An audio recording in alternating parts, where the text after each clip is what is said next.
When I wake up, I recognize you looking at me for the pay cut. Bahamas, I be looking at you from the face down. One Mac 11 in the room with the bass down. Skimming, and let me tell you about my life. Painkillers only put me in the twilight. But pretty pussy and Benjamin is the highlight. I tell my mama I love her, but this what I like. Lord knows, 20 of them in my Chevy. Tell them all to come and get me, reaping everything I stole. So my karma come in heaven, no preliminary hearings on my record. I'm a motherfucking gangster, silence for the record.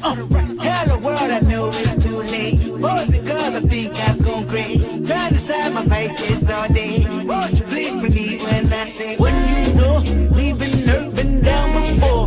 Nigga, when our pride was low, looking at the world like where do we go? Nigga, and we hate poor. Wanna kill us dead in the street for sure. Nigga, I'm at the preacher's door. My knees getting weak and my gun might blow, but we gon' be alright. Nigga, we gon' be alright. Nigga, we gon' be alright. We gon' be alright. Do you hear me? Do you feel me? We gon' be alright. Nigga, we gon' be alright. Huh? We gon' be alright. Nigga, we gon' be alright. Do you hear me? Do you feel me? We gon' be alright. What you want? You a house, you a car, 40 acres and a mule, a piano with guitar, anything. See, my name is Lucy, I'm your dog. Motherfucker, you can live in the mall. I can see the evil, I can tell it. I know it's illegal, I don't think about it. I deposit every other zero, thinking of my partner. Put the candy, betting on the Rico, digging in my pocket, and I profit. Big enough to feed you every day. My logic, get another dollar just to keep you in the presence of the Chico. I don't talk about it, be about it. Every day I see you. If I got it, then you know you got it. Heaven, I can reach you. Pet dog, my dog, that's all. Big back and chat, I trust the back for y'all. I rap, I'm black on track, so rest assured. My rights, my wrongs, I'm right till I'm right with God. When you know we've been hurt, been down before. Nigga, when our pride was low, looking at the world like where do we go? Nigga, and we hate poor. Wanna kill us dead in the street for sure. Nigga, I'm at the preacher's door. My knees getting weak and my gun might blow, but we gon' be alright. Nigga, we gon' be alright. Nigga, we gon' be alright.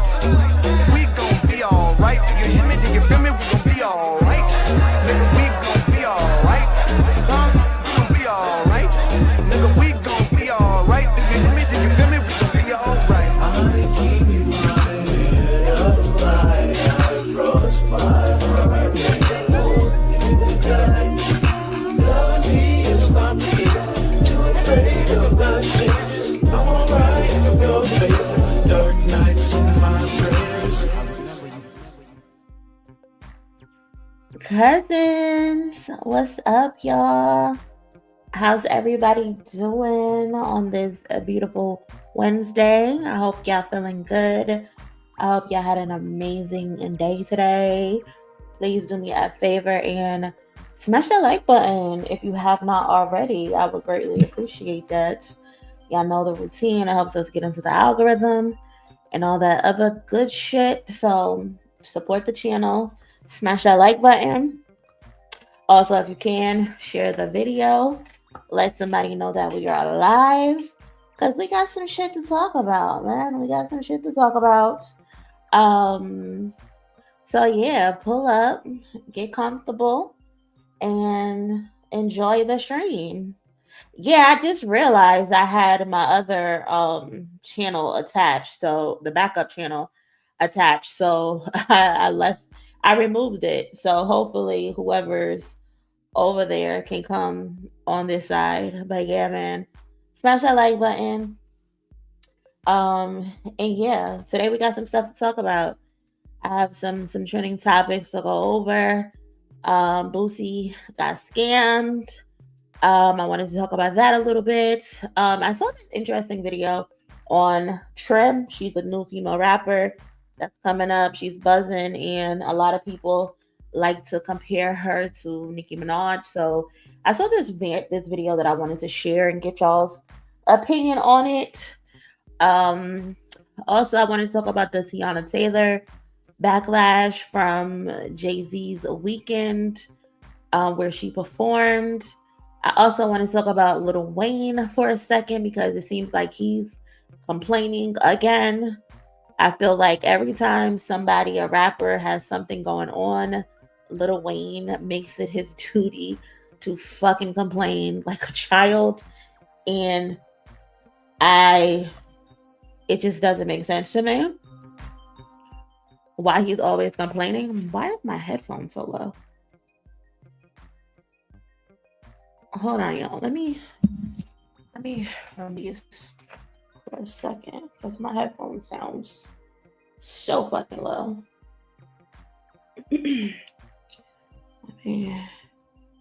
I should retry this again.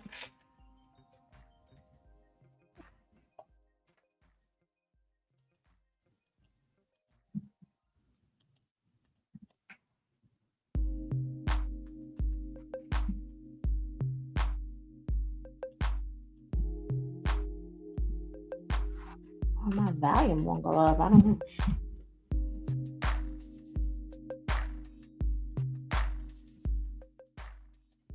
Turn that down. I don't know what's going on with this volume, but whatever. Yeah, so I want to talk about that. Also, I want to talk about JID because there's this quote going around from JID talking about why he didn't defend J. Cole in the rap battle. Yeah, there's still rap battle content. Unfortunately, 2 years later, almost 3 years later, like this shit is just never gonna die. Also, I want to talk about Drake not getting the FIFA World Cup, even though Maul claims he would be doing the FIFA World Cup. Apparently, he's not gonna do that. I also have some other side stuff like R. Kelly wanting a pardon from Donald Trump. There's this talk on Twitter about who can do an anniversary concert similar to Jay-Z. And then there's also a video going around talking about Kendrick being a pawn and Drake liking it. So if we get to it, we get to it. If not, whatever. But yeah, again, appreciate y'all pulling up. If you have not already, please do me a favor and smash the like button. Let's get into our roll call. Shout out to my mods. Appreciate y'all being here. Appreciate y'all holding down the chat. Y'all know what to do. Anybody gets disrespectful, put their ashes in the bushes. For my mods, one thing, please be careful and do not time out people. Do not put people in time out. I know we had a mistake happen, but it seems like this has happened before. Also, do not time people out because they have an opposite opinion. We do not want to become an echo chamber over here. It is okay for us to have a difference of opinion. There's nothing wrong with us having a difference of opinion. People only get put in the bushes if they are being disrespectful to moi or to anybody else in the chat. That is the only reason you should be putting people in the bushes or booting them. Do not boot them if they have a difference of opinion. If they are disrespectful, then you put them in the bushes. Again, thank y'all. I love y'all. I appreciate y'all. Thank you for holding down the chat. And yeah, appreciate y'all. So shout out to Demi. Shout out to Lord Farquhar. I don't know what that's about, but whatever. Shout out to my girl Unapologetic. Like she said, smash that like button. Shout out to my boy Raphael. Always holding down the chat. Appreciate you. Who else? One of my moms are in here. Shout out to Bing. Shout out to Kayla. Shout out to Kirsten. I don't see them in here, but shout out to them. And shout out to Bing as well. But yeah. What's going on, Barb? What's up, Barb? How you feeling? How's your day going? Shout out to the cousin. Not my fucking problem. Congrats, Monie, on the shout out from Malice. You are so deserving of your flowers. It goes to show that authenticity, integrity, and real journalism is valued and appreciated. Thank you so much, cousin. Thank you. I'm going to talk about that in a few seconds, but thank you. I appreciate that. Forever Blessed is in a building. Aqua is in a building. Kaylani is in a building. Hensley is in a building from South Africa. What's up? Gay, gay homosexual. All right. um, that's an interesting name. Nikki is in the building. What's up? Tiff is in the building. TT is in the building. Natalie is here. Tony is in the building. E is in the building. Smooth is in the building. What's up, Q? Ash is here. Tamila is here. Simply J is here. Real is here. Black Main NYC is here. What's up? What's going on? Latrice is in the building. What's going on, Latrice? How you been? I think I haven't seen that name in a little bit. I don't know if I said it, but Tiff is in the building. What's up, Tiff? Babyface J is here. What's going on? Hey, Nash. What's up? Charlotte is in the building. Appreciate y'all pulling up. Sarah is in the building. What's going on? JJ is here. But yeah, V7 is here as well. King Q is here. Serenity. What's going on, Serenity?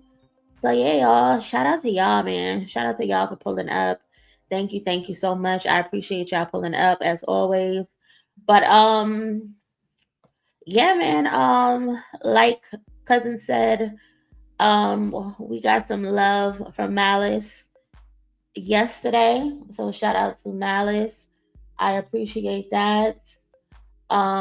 He reposted my video on like my video on the clips is like I sort them out 1 year anniversary video.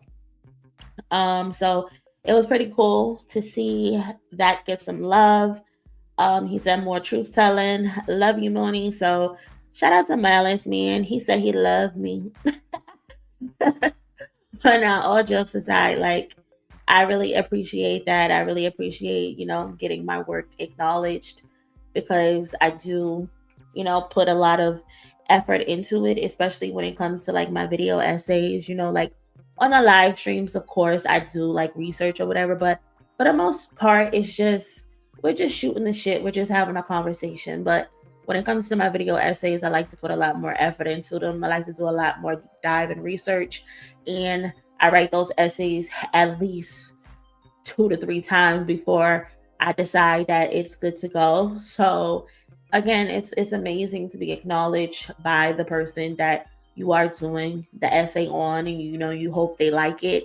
And the premise of the video that I did do, again, like I said, it is on like I sort them out 1 year anniversary, and it talks not only about the clips getting the last laugh versus Def Jam, because they tried to like dictate their art. They tried to tell them that they can't do this, they can't do that. You got to remove a verse here, you got to do that, and they decided no, you're not going to do that. You're not going to tell me I can't have a certain somebody on my album because of you think optics of what it looks like and because of history or whatever. So shout out to them for betting on themselves, spending literal millions of dollars, and refusing to compromise their creative vision even when they were faced with corporate obstacles.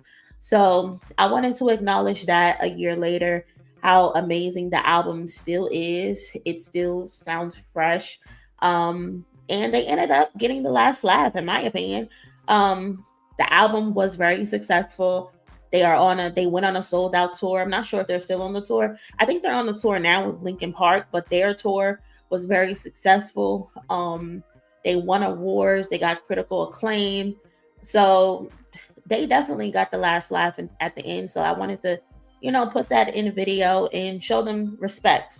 So, again, thank you to Malice for taking the time out to watch it, taking the time out to share the video on his page and letting other people know to go watch it. But these moments really mean a lot to me, on top of the continued support from the cousins, because there are so many days where I just want to say like fuck this shit, like I don't give a fuck about this shit no more, because like it feels like nobody cares. You put all this effort into your videos, your content, and it's just like, okay, nobody's gonna watch it, Nobody's gonna like it. And I'm not no begging ass bitch. So it's like, how many times I gotta tell you to watch my video? How many times I gotta tell you to like my video? How many times I gotta tell you to share my video? Like, I only got one time in me to do that. So it's like sometimes I'm just like, whatever, but I'm just always reminded what I do it for. And I wouldn't be able to, forgive myself for leaving the people who do show up for me, which is y'all, the ones who are constantly showing up for the live streams, the one who's always constantly just leaving a simple comment under my video and sharing my video. So my mama ain't raised no quitting ass bitch, and I'm not gonna just give up and ignore the people who do support me. If more support is gonna come, more support is gonna come. But it is what it is. So thank you to everybody, for always showing me love and always showing me support. I appreciate y'all. I love y'all. I try my best to tell y'all that every so often, whether that's on my community post where I'm just putting out a little three sentence or something in the Discord, in my videos during streams or whatever. So thank you very much to everybody who supported me. And again, shout out to Malice. It's pretty dope to see that people are actually seeing what you're doing and you're not just somebody just bullshitting on the internet, So again, shout out to Malice. I appreciate the acknowledgement. So yeah.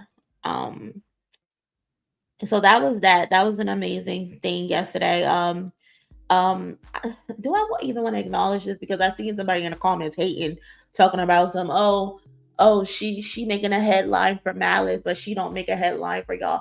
And it's obvious this motherfucker is new here. It's obvious. But like some people just want attention.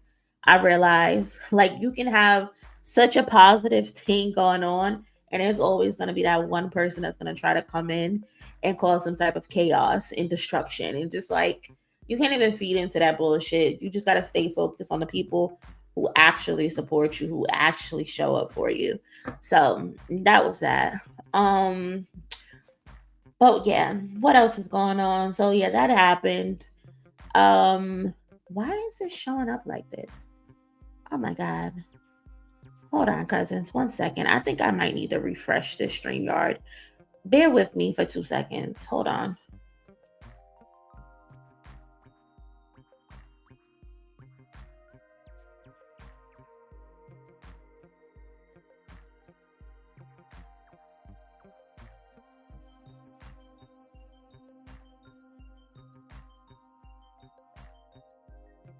I am so over StreamYard. Like, it's not even funny. Like, it's always some bullshit with this app.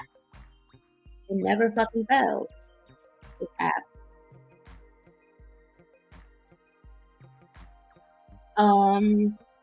Shout out to my girl Simply J with the contribution to today's goal.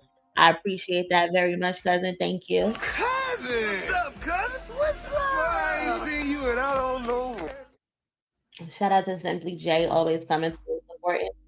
Thank you so much. I know these donations help me tremendously because YouTube be on that bullshit sometimes. So these things help out a lot. Also, shout out to Raphael towards the goal. Hello, people like Monie and cousins. What's going on, Raphael? Thank you so much for contributing to today's goal. Cousin! What's up, cousin? What's up? I ain't seen you and I don't know. Who else we got? Hey, go Lex. Hey, Lex. Appreciate the $2 holla. Appreciate you, Lex. Thank you.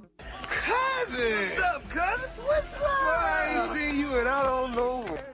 So let's talk about Boosie for a second, y'all. Let's talk about fucking Lil Boosie. Because Lil Boosie is fucking embarrassing. He's so embarrassing. So I got his Twitter pulled up, right? What is tweet that? Hold on. Let me scroll. So the other day, he took to his Twitter account, right? And he was telling us how he has a new lawsuit that was about to be national news tomorrow. Mind you, the only people that's covering this shit is us. Some other people is not covering this bullshit because they honestly don't give a fuck. They do not care about what Boosie got going on. But anyway, so Jack took to Twitter, and I think he deleted a tweet or two. He might have deleted a tweet. But essentially what happened is, so according to a report from Notus, Notus, Boosie paid 600,000 big ones. 600,000 big ones to political operatives Jacob and Jack Berkman because he believed that they could help him secure a presidential pardon from Donald Trump. Yeah. So for context, Boosie was seeking a pardon for his federal conviction after pleading guilty to being a felon in possession of a firearm. Since it's a federal conviction, a president does have the authority to pardon Boosie, basically, right? The problem is the pardon never came, even after paying 600 big ones. Now Boosie is trying to recover half of that. So now he wants $300,000 back, and he's claiming the agreement included a partial refund if the pardon wasn't secured. Now the lobby is Jacob and Jack. That's what I said their name was, right? Jacob and Jack, yeah. They're now disputing this. Boosie then went on his Twitter account accusing them of lying about their connections to Trump. He said everyone they claim to know has denied their story. He's mocking them for acting like they had Trump on speed dial, and he is saying he's taking them to federal court. So this is what he said. He said, Jack, shut your lying ass up. Talking about this stuff in Houston messed up the part. Okay, so this is afterwards. So I'm not going to read this part yet, but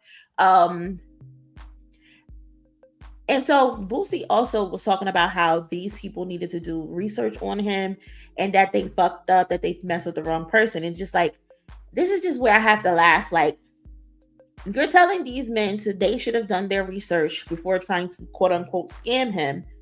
But respectfully, Boosie, shouldn't you have done your own research as well? Because these dudes, if you look them up, Jacob Wool and Jack Berkman, if you look them up, the first thing that comes up on Google is that these niggas are scammers. That's the first thing that comes up. These two guys have convictions for fraud all over their names. If you are about to hand somebody $600,000 because they claim they can get you a presidential pardon, wouldn't you Google them first? Like 600,000. Wow. I have a hard time having sympathy for Boosie in this situation. Like, I really do. I have sympathy for this guy. He's almost like, you played with the wrong one. I'm suing y'all in federal court now. Ponzi scheme out the 9 victims y'all got this year. I was the wrong one. Boosie, shouldn't you have looked this up first before you wired or whatever the fuck you did $600,000 to these men? How do you know all this information now after you done gave them nearly $500,000? What you gave them almost $1 million, and now you want to do all this research and talk about the victims that you discovered? Like, come on, Boosie. Come on. This is why I don't have sympathy. You gave these men close to $1 million. 600. Yes, over $500,000. You just handed it over. Do you know what I could do with $600 million? Do you know what a lot of people could do with $500,000? And I'm not saying it's your job to do these things, because you're allowed to do whatever the fuck you want to do with your money because you made the money. That's your money. You're free to do whatever you want to do with it. But I promise there's better ways for you to spend your fucking money, Boosie. If you did the crimes, that's just some shit you just gotta live with. If you did the crimes, you know, you should not be paying for get out of jail free skips. That shit is just not how it works. If God blessed me with that kind of money, I promise I would know what to do with it. I swear to God, the fools get the most fucking money. The most fucking money, just the bullshit. They wade through it. There are far better investments in chasing political fucking favors, Boosie. Why the fuck weren't you on your Zoom figuring out who you were giving 600 big ones to? I get it though, because you trusted the men because they were white. That's why, like, let's call a spade a spade. You trusted the men because they were white. That's the truth. That is the 100% truth. You didn't even bother to look up these motherfuckers. You just said, oh, they white.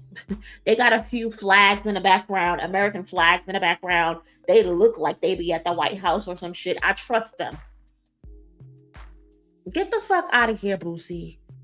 Get the fuck out of here, Boosie. Boosie, you got scammed for $600,000 and you won't lay a finger on any of them. And I'm not saying that's what you need to do. I'm just pointing out a fact. You gave these white men $600,000. But if this was niggas in the streets, you would have killed them. You would have had them killed for far less. Like, let's just put it out there. Again, I'm not saying that's what needs to happen. I'm just pointing out the difference in energy. Niggas want to run a Twitter. But if this was anybody else, oh, they would be hurt. They would be hurt. Boosie, you legit gave them people your money because they were white. You did zero research. Zero. So he tweeted again, everyone you said reached out to for my pardon has said you're lying. So those two men basically came back and said that they could not help Boosie because Boosie kept getting into more trouble. They're basically on it like, how can you ask for a pardon, quote unquote, but you still continue to commit crimes? He literally was just in court like a few weeks ago because of some shit that happened at a bar. You know what I'm saying? So it's like, how am I going to get you a pardon and you're still committing crime? That's what they're saying. And so he responded and said, everyone you said you reached out to for my pardon has said you are lying. Every name you named has denied your allegations. Everybody you named will have their time to speak. It's getting hot. So where did the money go? I thought Trump signed the pardon. I thought you had the president on speed dial. You should have did your research before trying to jack me like you did the others. Boosie, please. Boosie, please. I'm so tired. It is not even funny. And then he went and he started naming people.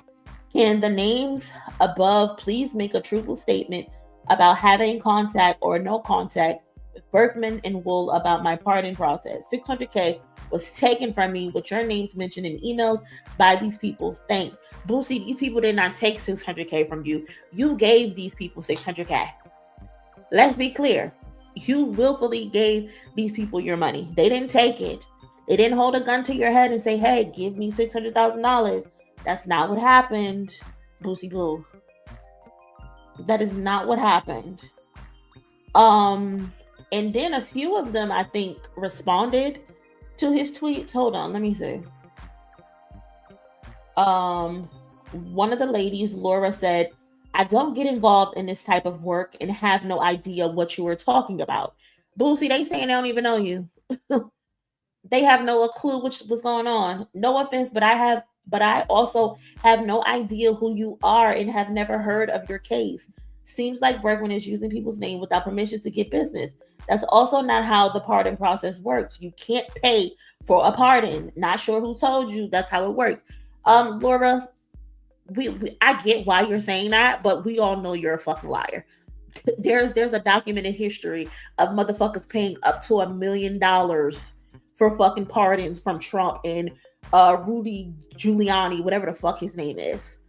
We know how y'all playing over there. We know how much Kodak Black paid. We know how much NBA young boy paid for his clemency. We know how much Lil Wayne paid for his clemency. Boosie, you didn't pay enough. That's the facts. You didn't pay enough.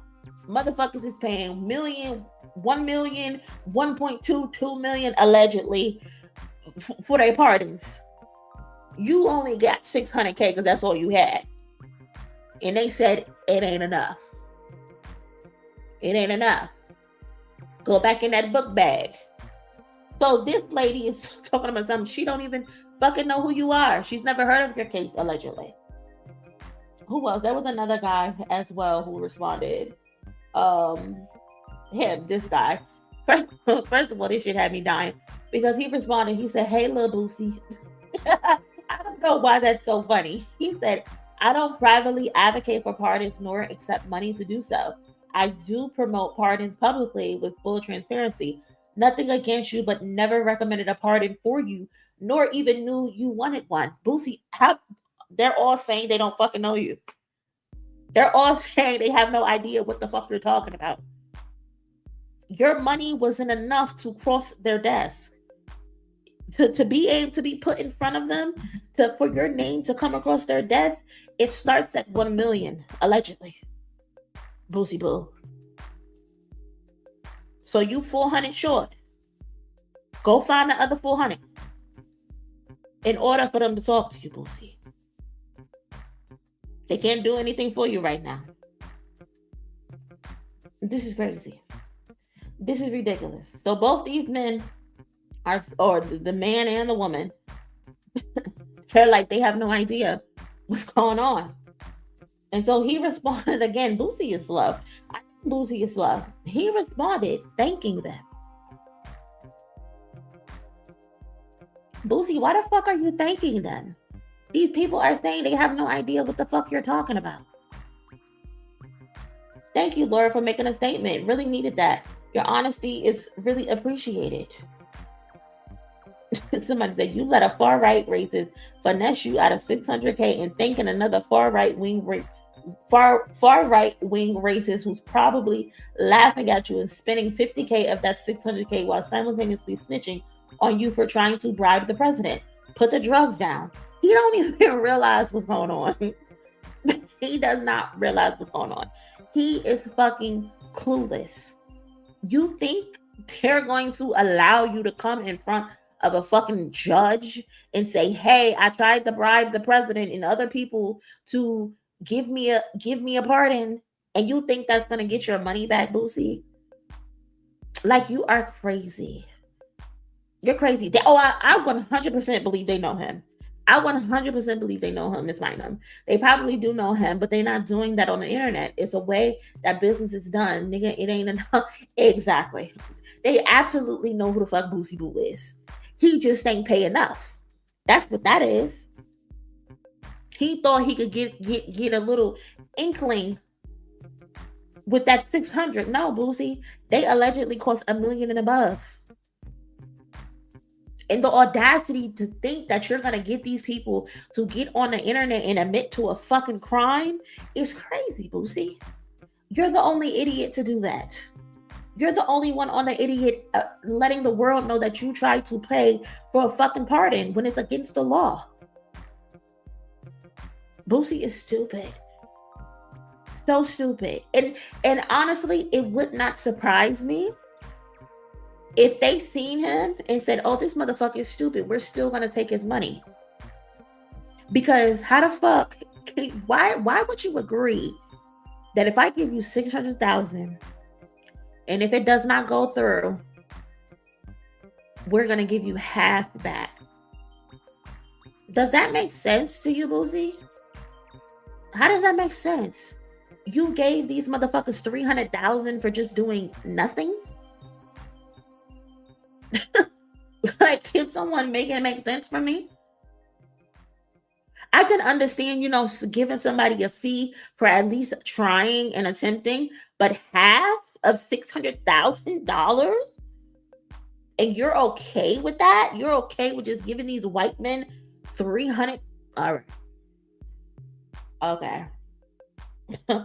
Oh, tell me anything. Tell me anything, bro. Tell me anything. No. No. These motherfuckers got off scot-free with 600,000 of your dollars. 600. They knew they weren't going to be able to give you anything, Boosie. They didn't care to give you anything.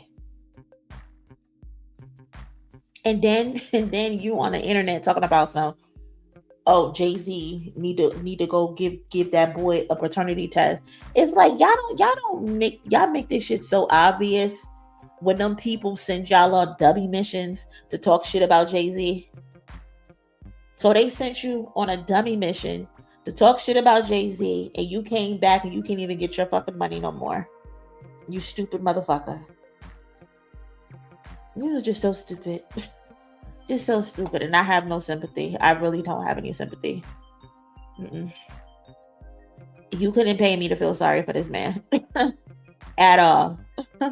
The clerks of the court are going to be rolling when they read this. Listen.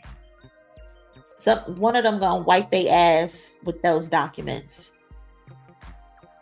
Because ain't no way you believe someone is going to take this shit serious in the courts. No way. No fucking way possible. Okay? Got finesse. The finesse of all fucking finesses. Dude said, are you actually slow? She's making fun of you because you thought you could buy a pardon. She even says she doesn't know what you're even talking about. That lady know exactly what he's talking about. They are all in cahoots. They are all in cahoots. It would not shock me if 300 is split amongst those two guys, and then the rest is divvied up between all those other names. These motherfuckers is running a scam in broad daylight, and you allowed them to play you, Boosie. You allowed them people to play you. They are spending your money right now. They are somewhere in a fucking Cracker Barrel having fucking iced teas and fucking chicken fried steak with your money. You are a fool, Boosie. You are the biggest fool. And again, I just have no sympathy. I just really don't. I don't have sympathy. I don't. Motherfuckers want to be playing dangerous games. They want to be laying in bed with fucking white supremacists.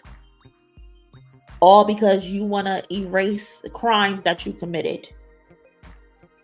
You did the crime. Just you gotta live with it. You gotta live with it.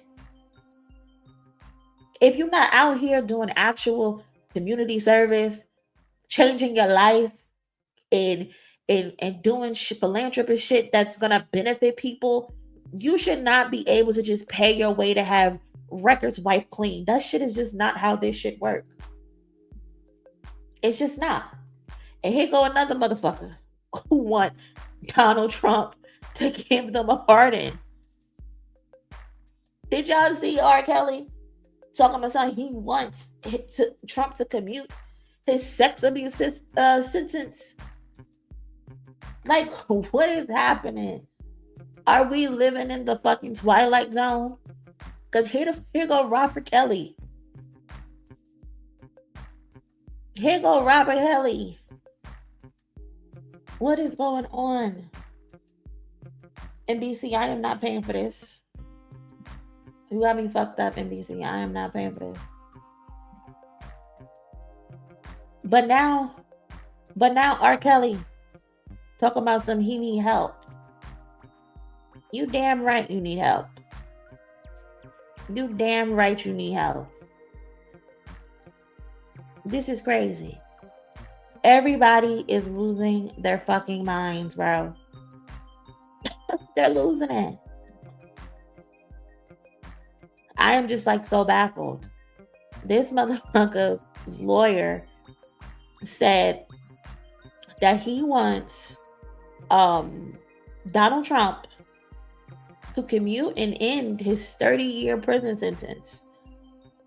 R. Kelly is currently in prison following multiple federal convictions for sex trafficking, racketeering, and the sexual exploitation of children.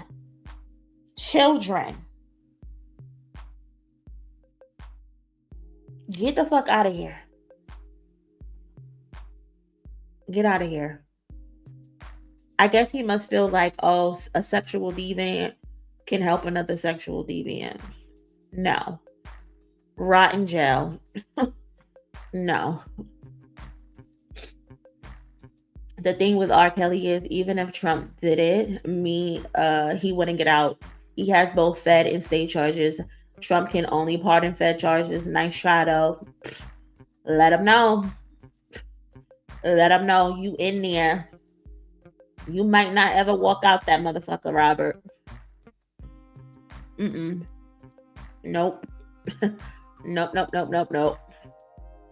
Shout out to D2B2 with the 5. Appreciate you, cousin. Thank you so much. Cousin! What's up, cousin? What's up? Well, I ain't seen you and I don't know.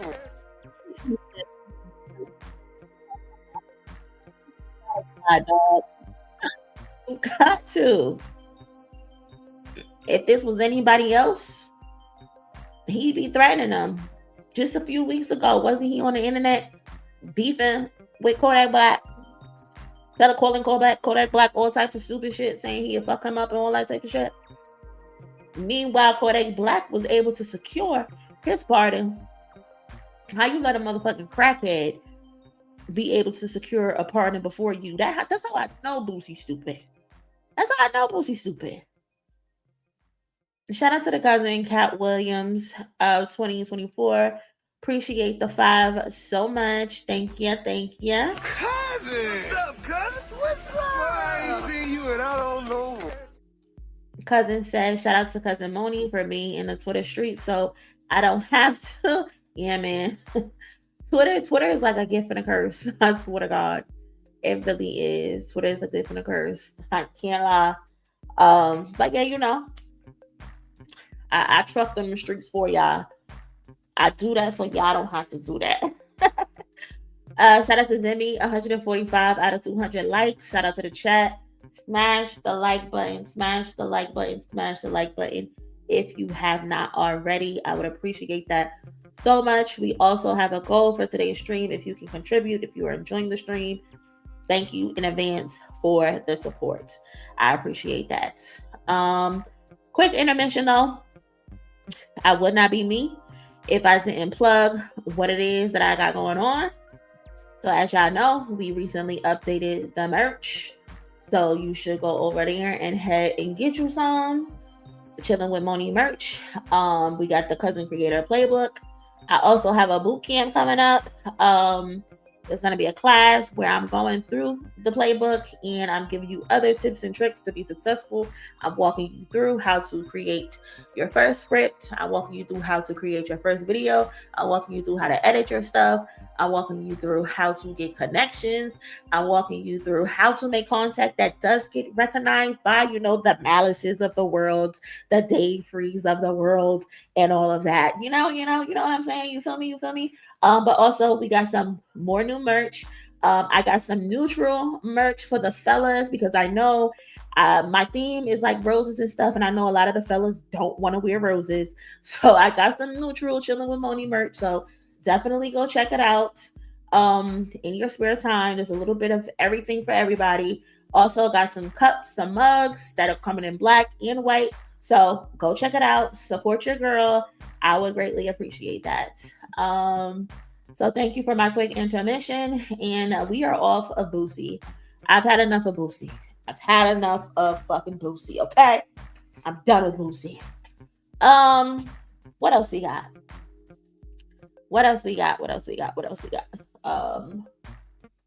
Trim. Let's talk about Trim real quick. Because this Trim and this Nicki Minaj situation is really interesting to me, y'all. I can't even lie. For those who don't know, because some of y'all do not care about these new female rappers, and I get it, right? I get it, I understand.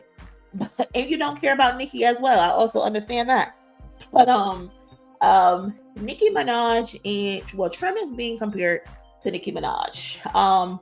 When Nicki has been telling us all these years, like, oh, her son's this, her son's that. there were no female rappers really trying to be like Nicki Minaj. She's just calling people her sons. Trim is an actual son of Nicki Minaj. She comes from the nation of Minaj. Okay, she comes from the nation of Minaj, and she's not shy about pretending to cosplay Nicki Minaj, right? So I saw this video that I thought was interesting. So I'm gonna play it real quick for y'all. It's no shade, but a lot of y'all don't see the problem with Trim because you are her in your personal life. No shade. You're the copycat ass bitch that goes out their way to do everything the next bitch is doing without giving her credit. That's why you don't see the problem with Trim, literally, because a lot of y'all do not know what it's like to be on the other end of things, to be the blueprint that's being copied. Y'all don't know what that's like. That's why you don't see the problem with her. I'm telling you. But her behavior is very, very sketchy. Like, she literally went in an interview and they asked her who her favorite 3 rappers were. She gonna say Michael Jackson, NBA Youngboy, and Future. You feel me? And this is the thing. It wouldn't be a problem if you weren't copying Nicki down to the T. You feel me? You copying her flow. You feel me? You even copying her look from the early days. You got your bra propped up with your boobs propped up the same way she did in the 5-star video. Like, clearly Nicki is your inspiration. We can all see it on you from a mile away. But for some reason, you can't even say that. You can't even say that Nicki's your inspiration. You got to go out your way to mention a singer as your inspiration just so you don't have to mention Nicki. That's weird. That is weird. That is weird. You feel me? Like, why you say you look up to her when you really look up to me? You feel me? That's weird. But again, a lot of y'all don't understand that because you are her in your personal life. No shade. It's really no shade. I'm sorry. Okay, y'all. So that's the video, right? That I came across, and I just chuckled because shout out to Shorty, whoever that is in the video. I'm not sure who she is. Like I said, I came across the video on Twitter, so shout out to her. She seems very passionate about this, right? She feels very adamant that Trim is cosplaying Nicki Minaj, which I agree. I think she's definitely cosplaying Nicki, and Trim does not give a fuck. Trim does not care. Trim is in this bitch's nachos, deep in them. And the girl in the video believes that Trim should acknowledge the fact that she's in Nicki Minaj's nachos. And Trim is just like, fuck her. Why? Why do I need to that I'm cosplaying this lady? And my thing is, Trim is literally Nicki Minaj's karma. 100%. She is 100% Nicki's karma, because let's be real, y'all. If you were outside, if you remember, Nicki Minaj did the same exact thing to Lil Kim. The same exact thing. She had the same type of smug, disrespectful attitude about it. When people asked her about about Lil Kim, she would get aggravated, she would get annoyed, she would be mad that people are bringing up Lil Kim, despite the fact that you literally made your name a name for yourself off of the back of Lil Kim. You did 100%, and there was nothing wrong with that. But it's the aspect of you getting mad that people bring it up and that people compare you to her, because Nicki, like I said, you literally was on the Jump Off remix. You were literally getting on every single Lil Kim beat and redoing the songs, freestyles for them.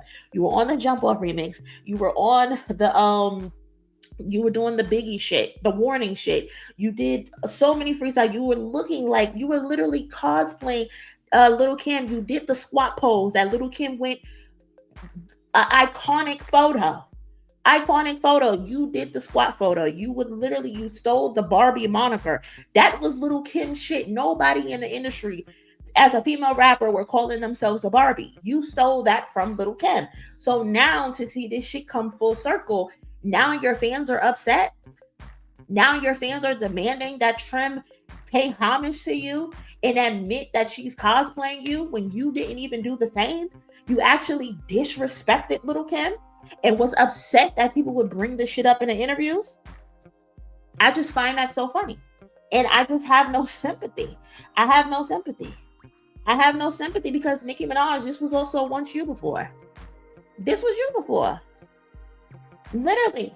You copied the squat pose. You copied the Barbie in the box. You copied the close-up, the photography. You copied the hairstyles. You were deep in Kim's bags. You were copying the photo shoots. You copied everything that Little Kim did. But now all of a sudden, because Trim is doing the same thing, now your fans got an issue? You are literally copying every fucking thing Little Kim did. No, we don't have sympathy. No, we don't care. You copied this lady to the T, down to the fucking T. You graduated with honors from the University of Little Kim. First in your class president. Get the fuck out of here, bro. I do not care that Trim is walking around here pretending to be fucking Nicki Minaj. And I love her smug attitude about it. Cause Trim is on this shit like, and who gonna do something about it? Nicki, you were the same exact way. You were in interviews talking about she's bitter. You were literally calling Little Kim bitter. You were literally in interviews calling Little Kim mad. When all Little Kim wanted was respect. That's all Kim wanted. That's all she wanted. And now the tables have turned. This little girl is out here acting like she's the first of the first. And all she's doing is pretending to be you. And I don't care. It's what you get. It's what you get. It's what you get. Now, Trim, just a bit of advice, sister girl, if you're ever listening to this, I understand this is how you're getting in the door, but don't make this your only personality. Okay? Be sure to branch off eventually and be yourself. Don't adopt the disrespectful attitude that Nicki Minaj came in the game with. You know, you don't even have to acknowledge that lady. You don't have to acknowledge her at all. Continue to just do what you're doing. You know what I'm saying? People are getting mad because she said Michael Jackson is an inspiration to her. Who the fuck hasn't Michael Jackson inspired? I get it. She was trying to be funny. I understand that part. She was definitely trying to be funny, not mentioning Nicki Minaj and saying Michael Jackson, NBA Youngboy, and whoever else she said. But I don't have a problem with her saying Michael Jackson. Who the fuck isn't inspired by Michael Jackson? Like, come on. I'm not even a fucking singer and I'm inspired by Michael Jackson. Do not play with Michael Joseph Jackson on his internet. On his internet. You know what I mean? So, Nicki, Trim is literally you almost 15 years ago. The exact same shit you did to Little Kim, Trim is now doing to you, but Trim hasn't disrespected you yet. You disrespected Little Kim multiple times on records. Have no sympathy. I don't. No sympathy at all. Shout out to the cousin Kim. Appreciate the 5. Thank you so much. Cousin! What's up, cousin? What's up? I ain't seen you and I don't know.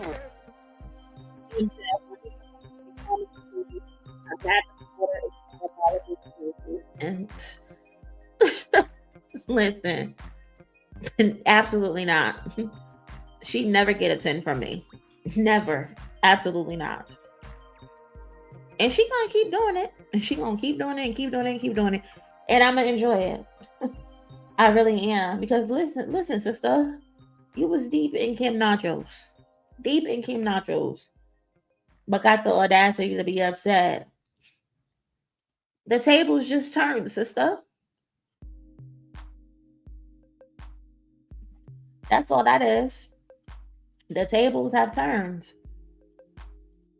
Get with it. That's all. She gotta drop good music. Who? Trim gotta drop good music? Shit, I think everybody needs to drop good music. But yeah, she definitely gotta drop some good music. For sure.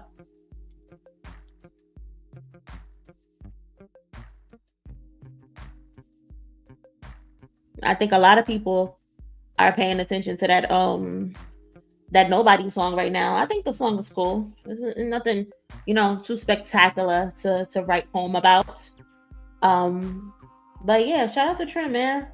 I don't know how successful she's gonna be, but she got the confidence, she got the energy, and she got the audacity. Sometimes you gotta have audacity in this industry, and she has all the fucking audacity in the world right now. Okay. Again, man, if you have not already, please do me a favor and smash the like button. I would greatly appreciate that. It looks like we have 160 some likes, trying to get to 200. It looks like there's a little bit over 200 people in here. So if you can smash the like button, if you are enjoying the stream, I would greatly appreciate that.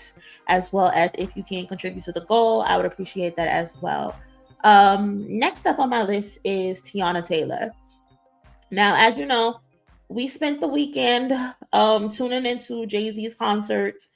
All 3 nights, we had a ball. Night 3 was fire. Night 2 was fire. Night 3, insane. I'm still baffled that shit turned into a 7-hour stream.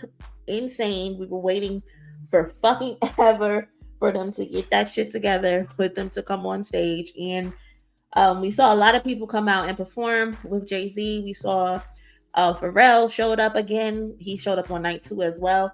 But Pharrell performed, the Clips performed, Beyonce performed, Rihanna performed, The Dream performed, Young Jeezy, Usher. It was a phenomenal night. I enjoyed night 3. Despite the fact we was on that bitch for 7 fucking hours. It was crazy. It was wild. We had a blast. Nicki got put in jail. Shout out to Nicki. I think I see her in here. She's not in prison no more. Sister, we had a whole memorial for you and everything. We are so happy to see you back in these Twitter streets. Bing is on probation right now with her mod, so she can't put nobody else in timeout unprovoked. But we had a ball. Then we were here for 7 hours. Yeah, cousin, it was a hot mess. It was a hot mess. We were on this bitch for 7 hours. But it was an experience. It was an experience. But yeah, Teyana Taylor was one of those people who came out and performed, and it was a disaster. It was a disaster.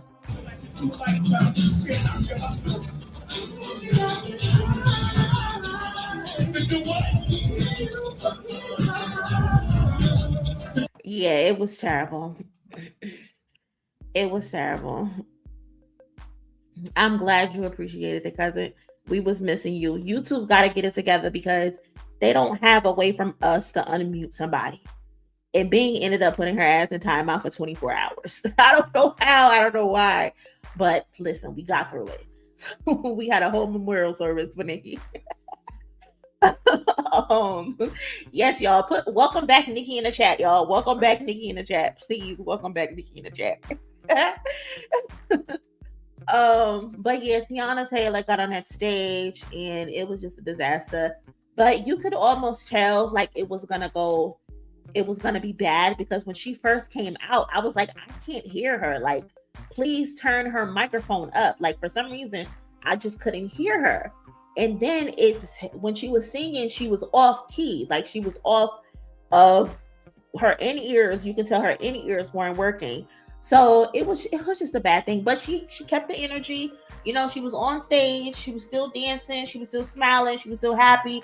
She was still appreciative of the moment, because it was a big moment for Teyana Taylor. Like, she's had a tremendous year. But for Teyana Taylor to be on the stage with Jay-Z, like, a lot of people don't know, one of Teyana's biggest moments was because she was in the Blue Magic music video for Jay-Z years ago when she was just 16 or 17 years old. So this is almost like a full circle moment for her. So it's unfortunate that it went like this. And then, you know, of course, the internet is gonna be the fucking internet. People just being dramatic and over the top, and it's just sad. So she ended up uploading another video of her singing, and I don't think she still didn't do herself any favors, unfortunately. To give you a piece of my mind.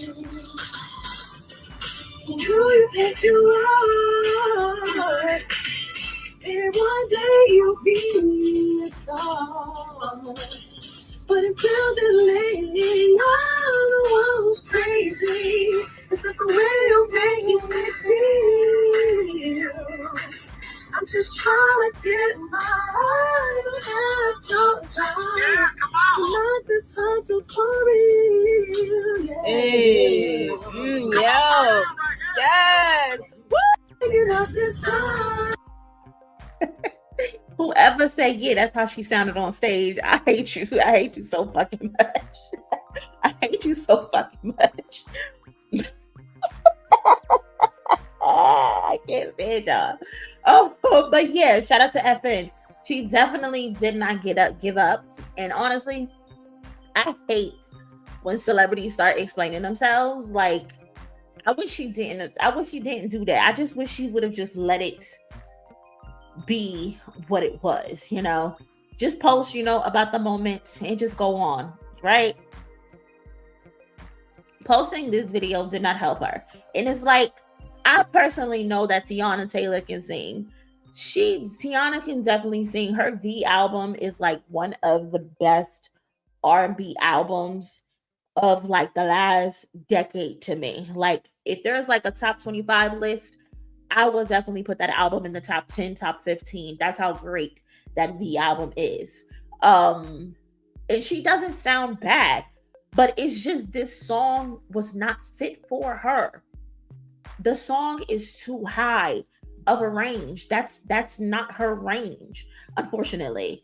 And it sounds like she's straining trying to get the song out because, again, she does not sound bad at all. Teyana is just not an artist who can project or belt. And it sounds like she's literally straining trying to sing this song. She was not supposed to sing this song. Like, Teyana has a low register. She has a raspy type of voice. So that song, that Can't Knock the Hustle, the original, and then the Mary J. Blige version, and then the Beyonce version, Teyana can't do that. Her voice just isn't strong enough for it. And I wish she would have recognized that. But again, I get it that the moment was too huge for her to turn down, especially knowing the history. But bitch, you also not gonna you're not gonna get me to get up here and sing this fucking song after Beyonce just sang it. The fuck? You not about to get me to do that. Absolutely the fuck not. I understand how big the moment is. Like, you could have got me to come outside to sing anything else. Bitch, I would have sang Song Cry if you needed me to sing Song Cry. I'm not going on no stage after no fucking Beyonce. The fuck? Hell no. This was not the right song for Teyana to get up there and sing. Her voice is just not powerful enough to be able to sing this type of song. Like, this is a song that has to have power and soul and grit with it. Teyana just, her voice is just too, I don't want to say monotone, but it's no, this just isn't it. No. Hell no. Absolutely not. She should have got another song. If Mary wasn't coming out after Beyonce performed it that Sunday, then nobody should have sang the song. Jennifer Hudson would have been perfect. Jennifer Hudson would have been up there hooting and fucking hollering. Hell no. Hell no. I know it's a song that needs belting, but absolutely fucking not. The only person who should be singing this fucking song is Beyonce or Mary J. fucking Blige. That's it.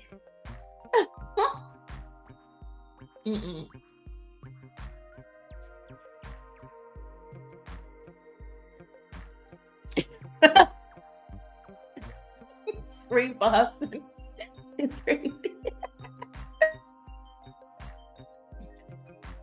I didn't even like Jasmine version. I didn't like Jasmine version either. And she's a great singer. I liked her version of Feeling It though. I liked that version of Feeling It for sure.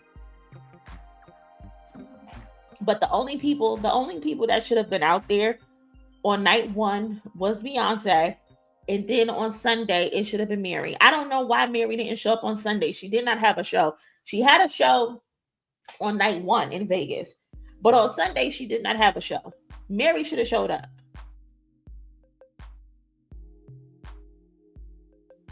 I don't know, but poor Teyana.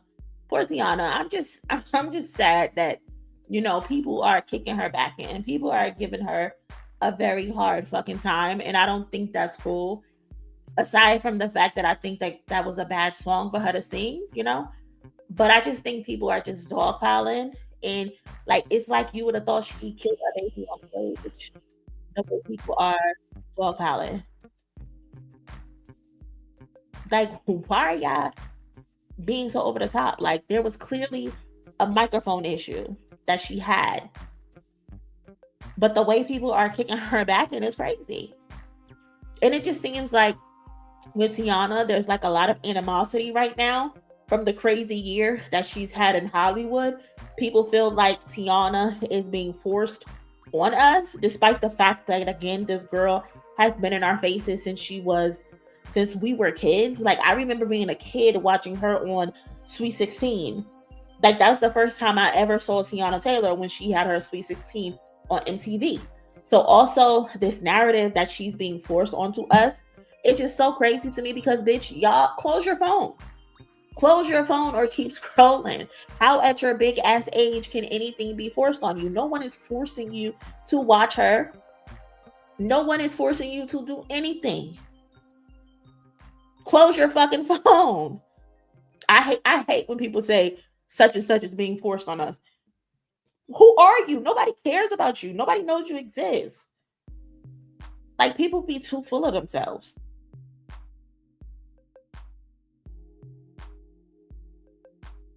Every time a celebrity reaches a certain level of success, they start getting another level of hate. 100%. And Teyana is the perfect example of that right now. That's the current example. Everybody loved Teyana Taylor. Everybody was championing and rooting for Teyana Taylor. She starred in a movie that was successful. Now everybody hates her. I don't get it. Now everybody fucking hates her. Like, what's up with y'all? What is up with y'all? But yeah, man, her mic was off, and she just doesn't have the right tone for the song. She just doesn't have the right. And then again, you want me to get on stage after fucking Beyonce just get up there with that big ass wig, and she swinging her ass and shit. She in them heels. She feeling sexy in front of her man. Absolutely not. Teyana was set up from the door. Not intentionally, but it was a setup from the door. Meanwhile, you got Rihanna on stage just bullshitting around, just doing whatever. Rihanna was on that stage just acting a fucking fool. Ain't give a damn what was going on. Didn't give not one fuck.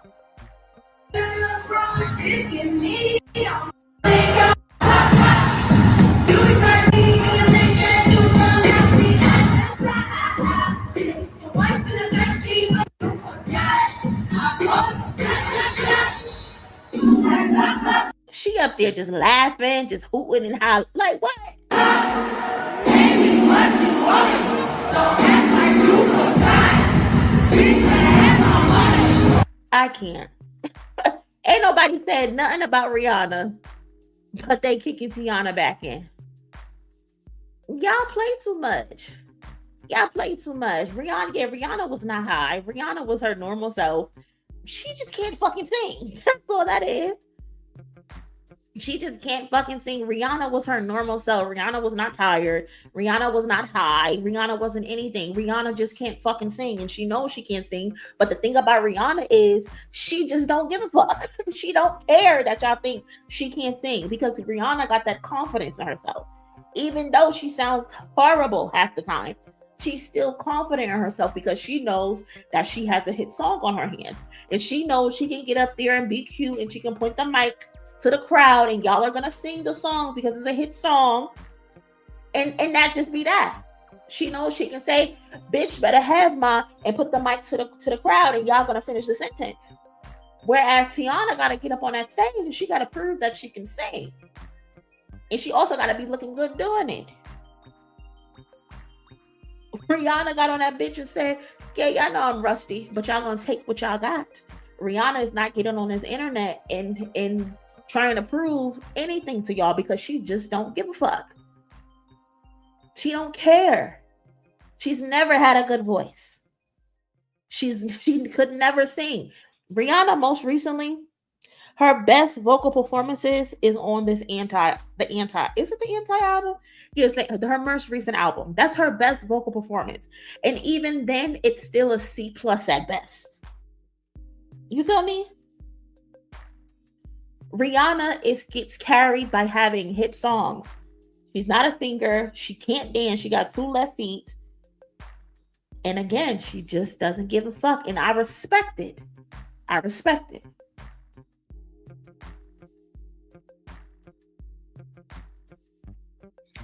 Saying Rihanna is high is always a cop out. To be honest, I hate when people do that. I hate when people do that for anybody. I hate when y'all just see people existing and your first thought is, oh, they gotta be up under the influence of a substance. Like, why does your mind go to that? Like, I'm just curious. Why does your mind go to that person gotta be high, that person gotta be drunk, when they're just chilling? You know what I'm saying? Like, I know she's a smoker, but Rihanna wasn't high. Rihanna was with her children and her husband.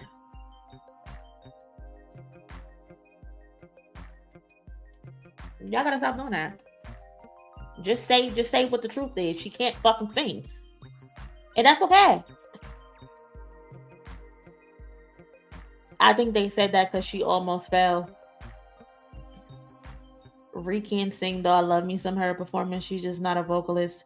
No, Rihanna cannot sing. Stop it. Like, stop it, bro. Rihanna cannot fucking sing. Can she hold a tune? Absolutely.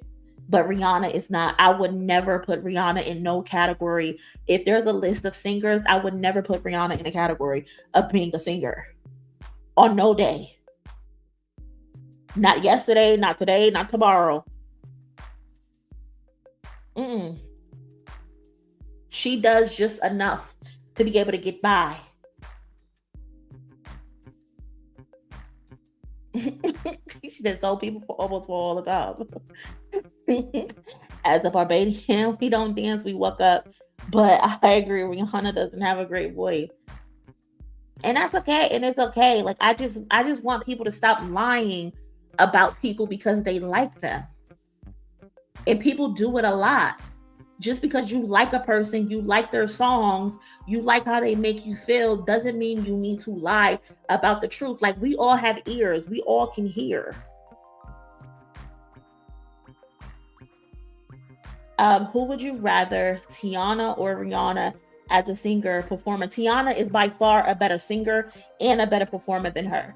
Teyana just doesn't have opportunities that Rihanna had. Rihanna has the hit records, of course. She has the better catalog, of course. She has the better everything. But if we put Rihanna and Teyana on a stage with just a blank canvas, Teyana is smoking her in every aspect. Every aspect. Teyana's going to sing better than her. Teyana's going to perform better than her. Everything is going to be better. But again, Rihanna has the star power. She has the team, she has the music, she has the label, she has all of that other stuff. Teyana doesn't have that.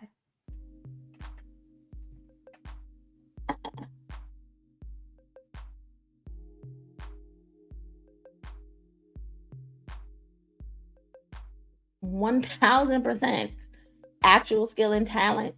She gets smoked. She's going to get smoked.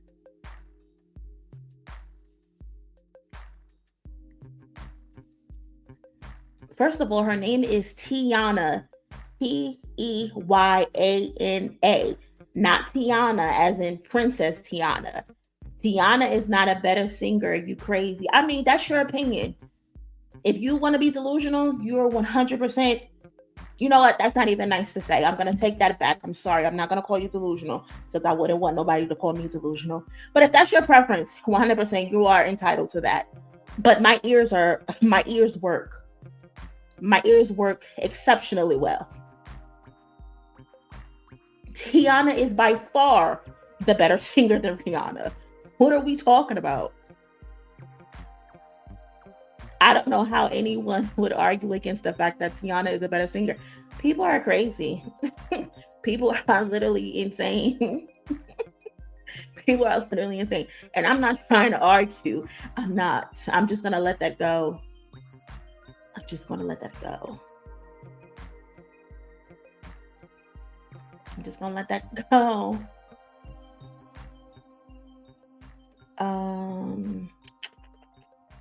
Yeah, Teyana didn't she win the Masked Singer? I believe.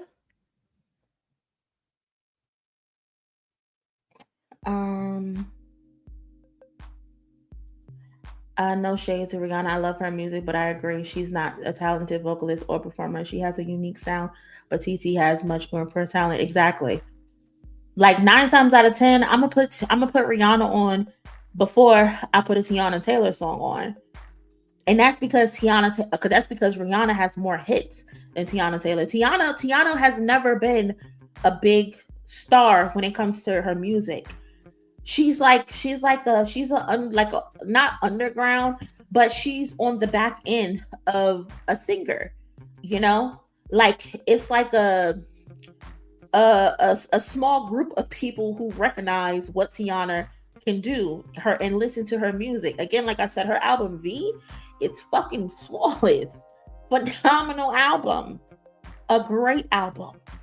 But Teyana never had mainstream success. The closest thing Teyana had towards mainstream success was when she was in the Fade music video for Kanye West. Unfortunately, the people that she signed to, Pharrell and Kanye West, they failed Teyana Taylor when it came to making her a star, because she could very well have been a star. She was signed at 16. She was signed to Pharrell. She was signed to Star Trek. It went nowhere. She eventually left there and she went and signed to Kanye West, and she was up under Good Music. The career just never went anywhere, unfortunately. She didn't have what Rihanna had over there at Rockefeller or wherever the fuck she was signed at. But Teyana is 1,000% more talented than Rihanna ever will be. Ever. It's all about opportunities. It's all about chances. Shit, hell, even Teyana Marie was more talented than Rihanna. Like, if we want to talk, let's fucking talk. You know what I mean? Even Teyana Marie was the better singer and the better dancer. Rihanna just had the better look, and she was able to be molded better. She had the right team around her. She had the right people around her. She had the perfect look. She went especially when she changed her look and she started running around here looking like Fifi Dobson. If we really want to wake it up, that good girl gone bad image was her stealing from Fifi Dobson. I remember, I was there. Yeah, let's talk about it. One of the best things Rihanna did for herself was change her look. Once she changed her look, Rihanna became a star. Like, let's really wake it up. If we really want to talk about this shit, we can really talk about this shit. And again, I love Rihanna. Love everything about Rihanna. Not everything, but I fuck with Rihanna. But I'm also not a fucking liar. I remember, I was there. I've seen it all. Teyana Marie and Rihanna were on the same label. Same label. They were both fighting for the same spot. They asked who would you pick? And they picked Rihanna over Teyana Marie.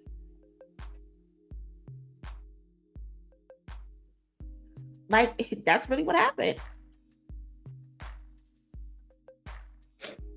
Cause said I agree, but I just think Rihanna's voice is unique. Like Shakira, for example. What?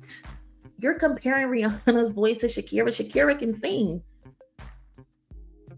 but they don't work hard on perfecting their voices, especially when it comes to live performances. Am I tripping, or Shakira can sing? Huh? Shakira can sing to me. Or am I bugging?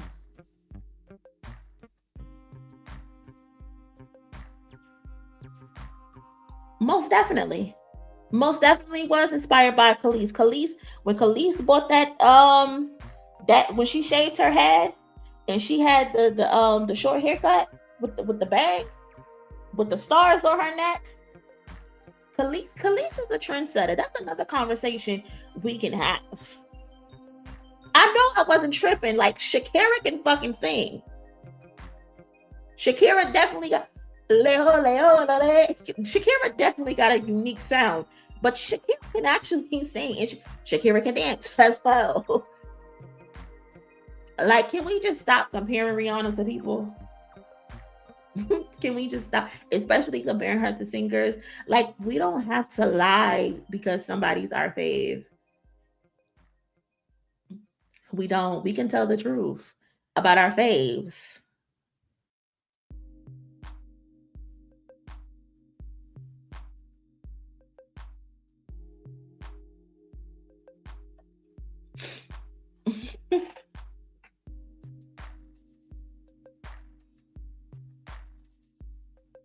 I mean, the way they both sound. Some people say they don't like the way Shakira sounds. That's interesting. I never had heard that before. Like, this is the first time I'm ever hearing somebody didn't like the way Shakira sounded. Like, I know she has a unique tone. She has a unique voice. But even with her unique tone and voice, you can still tell that she's a singer. Rihanna doesn't have a unique tone or a unique voice. Rihanna is just somebody who can hold a tune, and she's someone with an accent.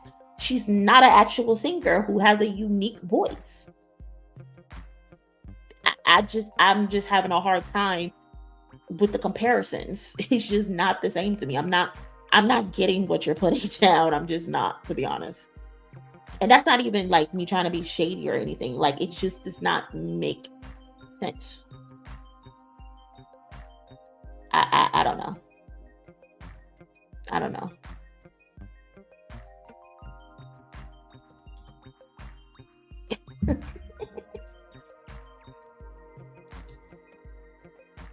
Rihanna's best performance though? I said her best vocal performance is during the anti-era. And that Love on the Brain performance, granted, that's still not even a song where she has to do the most. She just has to keep a nice tone. But that's Rihanna's best performance that she's ever done in her career, ever. That Love on the Brain performance. And even then, she's still trying hard. And it's like she don't have to it's not a song that needs that much effort, but because she's trying to sound good, it seems like she's trying hard, and it's because she's not a good singer.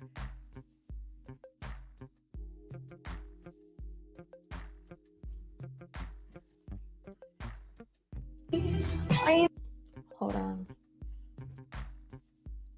Mercy, baby. I open my house just to get a chance.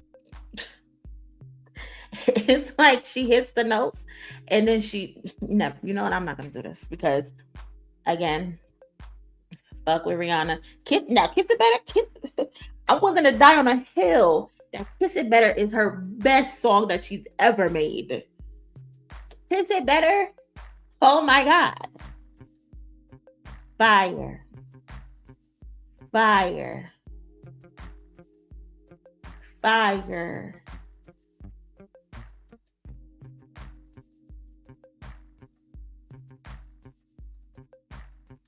Where did I hate on Teyana? Who said that? I clearly said she does her thing. I just don't think she has made Icon of the Year, and that's my opinion. Maybe Entertainer of the Year, but I don't hate her.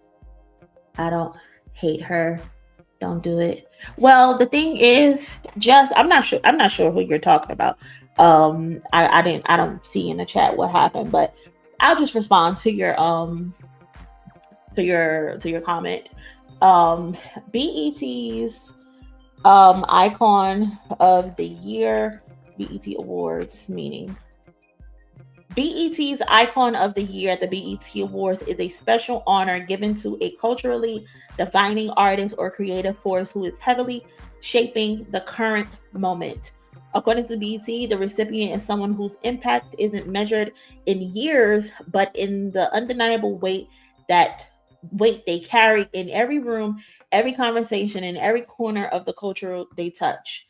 Let me see what else it says. So essentially, this icon award that they created recently is basically entertainer of the year. They're just calling it icon of the year. So I'm not sure if you knew that, but by your own definition, based on the definition that they're giving, she was deserving of the award. So and I don't even think you're alone in this.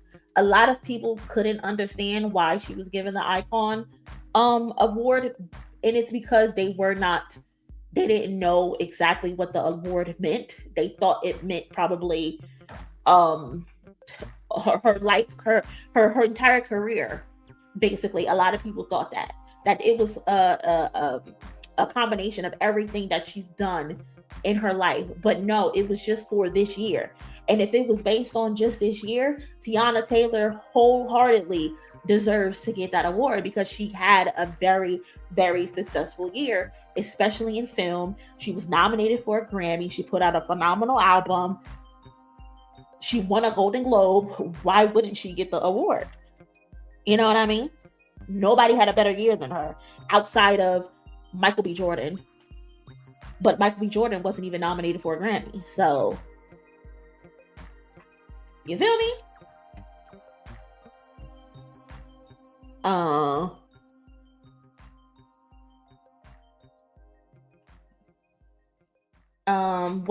Was there a category? Was Teyana the only one nominated for Icon of the Year BET Awards?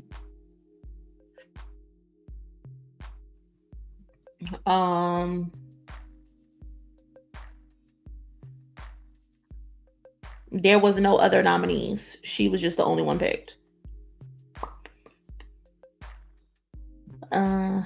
Yeah, she was the only one picked. They intentionally picked her.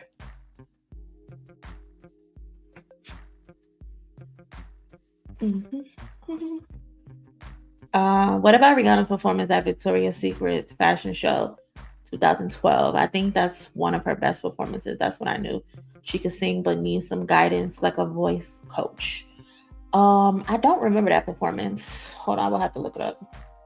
Rihanna, Victoria's Secret. Is that the one with Justin Bieber?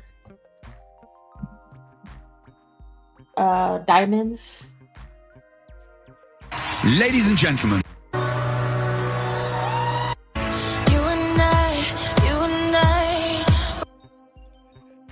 Hold on.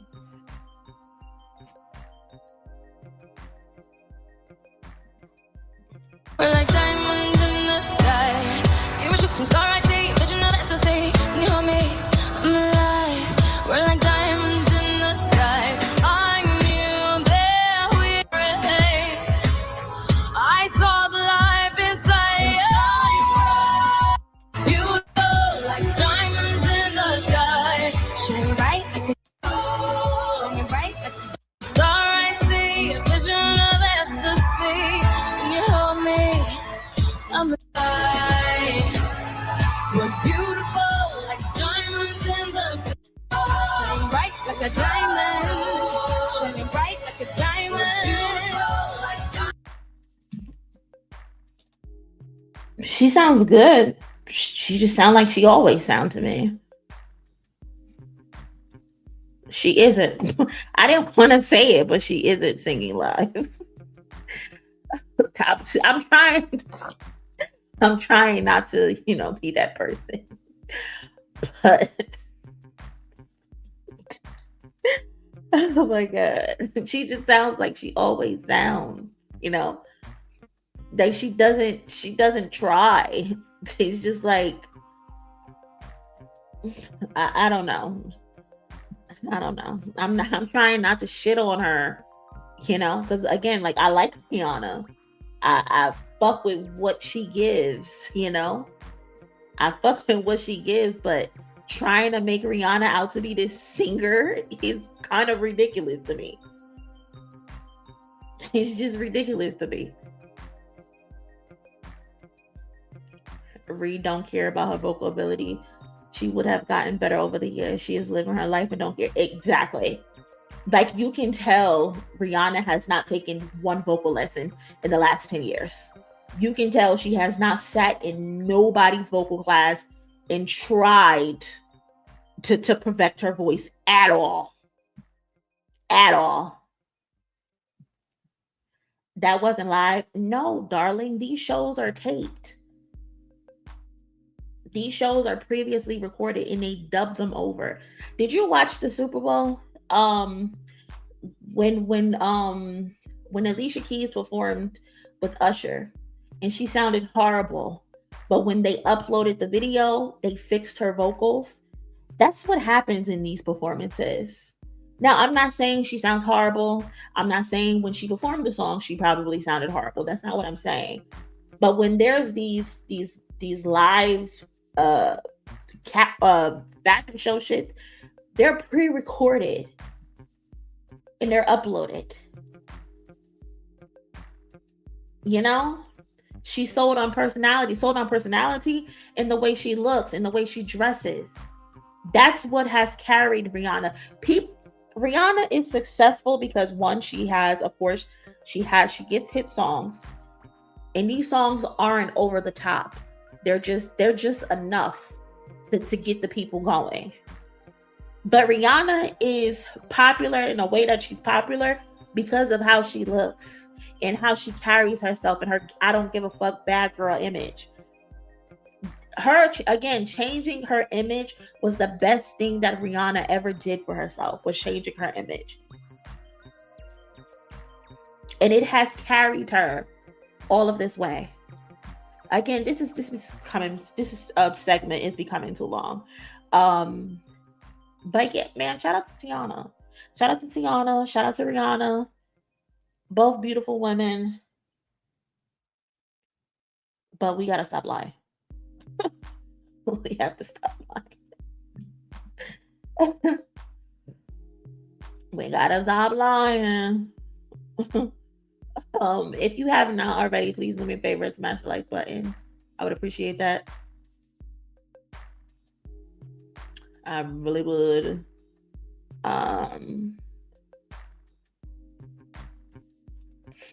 I think Rihanna was always going to be a star. For some people, it's just their destiny. Probably so. We'll never know, right? We'll never know.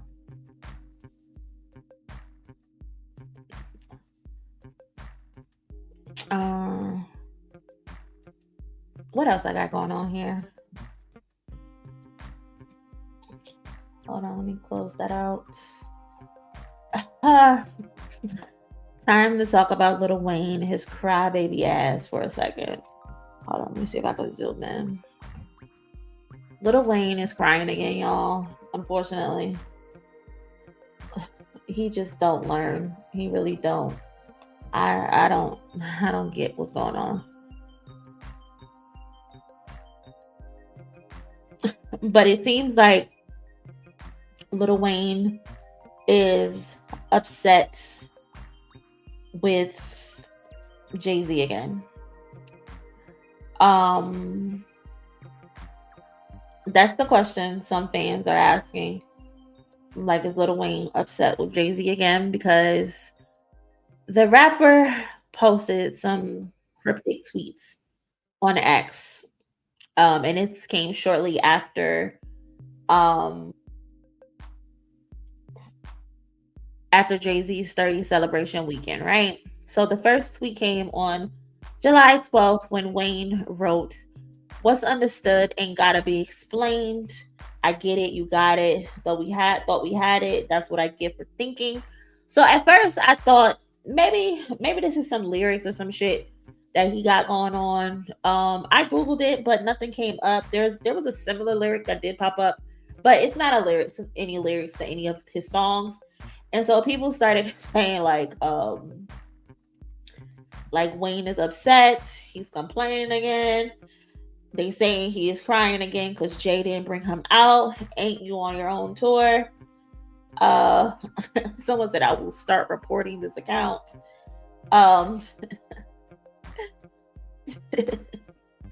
People stupid. When you think about it, shut when you think about it. Oh, poor Wayne. Somebody said, what's wrong with this man? He had the opportunity to unite Young Money, but what did you do? Went to the same people who are making it hard for Nicki. Shut the fuck up, weird ass crybaby. I can't. He like that one family member that gets on the family nerve real bad. Nigga, stop always tweeting like a victim and go get Nicki and Drake on track and diss Jay-Z. 2000s Wayne would not be on Twitter sobbing. Are you not on your own tour? What's their obsession with Jay-Z? It's embarrassing.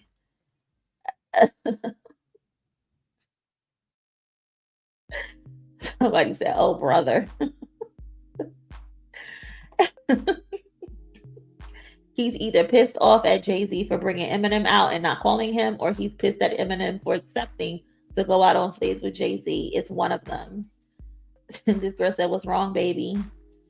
Someone said, shut up. Why you been late to them shows?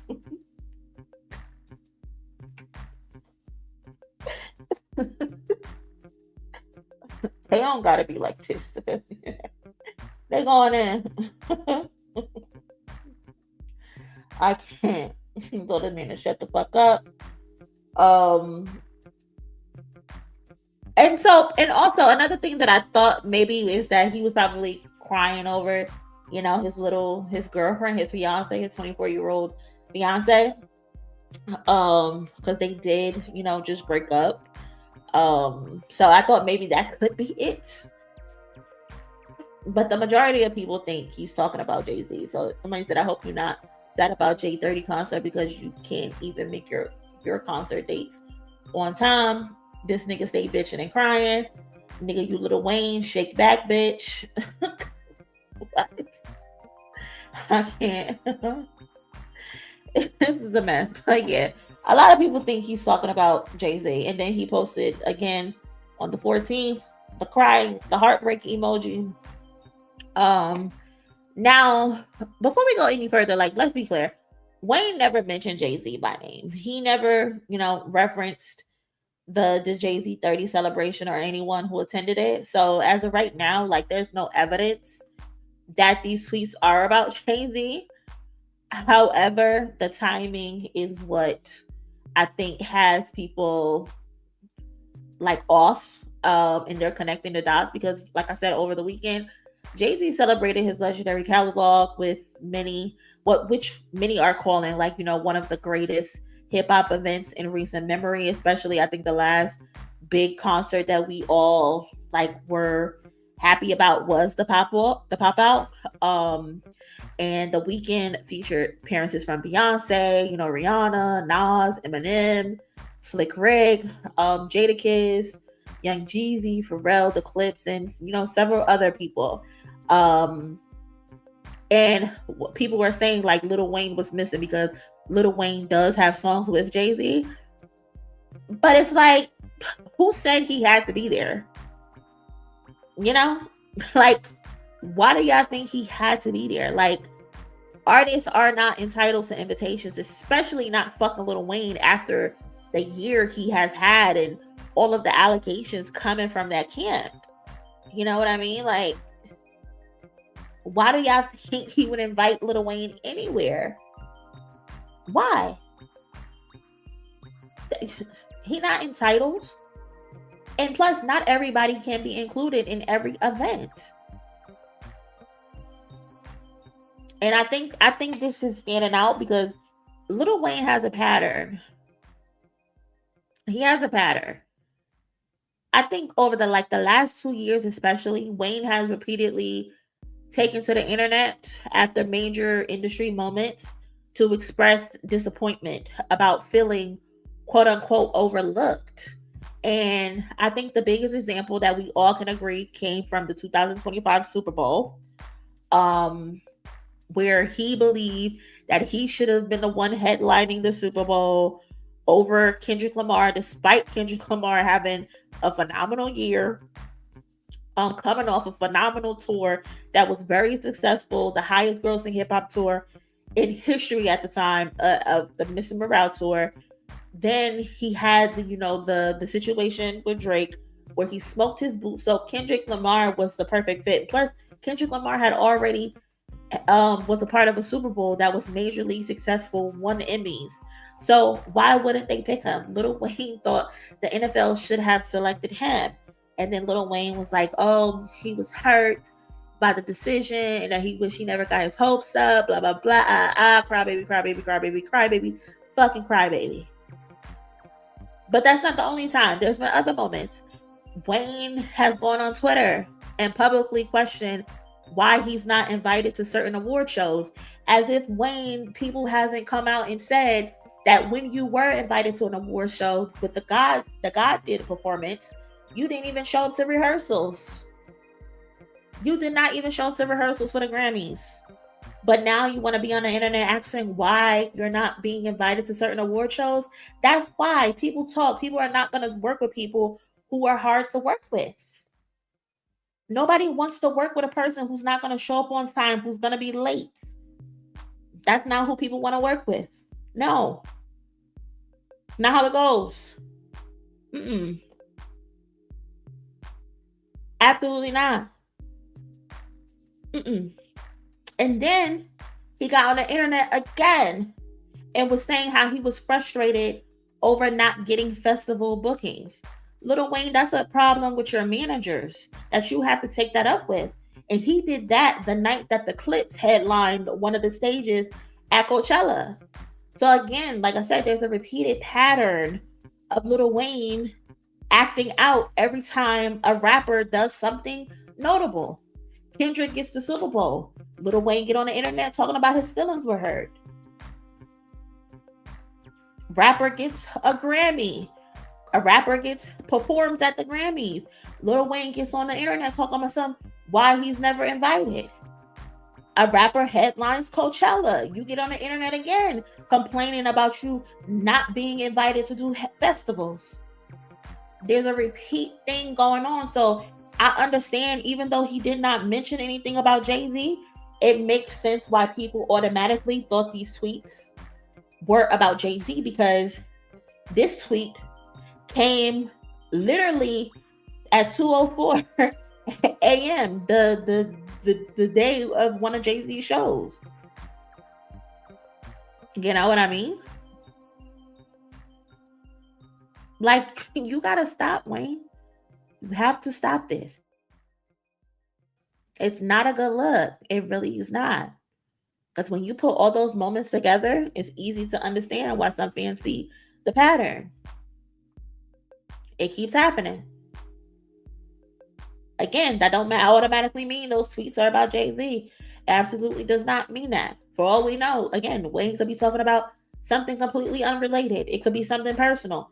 He did just break up with his 24-year-old girlfriend, fiance, that's younger than his 28-year-old daughter. It could be business related. It could have absolutely nothing to do with nothing. But it's just the optics, the timing, and your history, Wayne, got people thinking you're upset with Jay-Z. Like, you gotta stop doing this. You gotta stop running to the internet.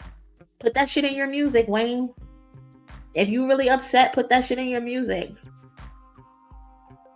Put it in your music. And then there's people on Twitter talking about what rapper could do a 20-year or an anniversary similar to what Jay-Z just did.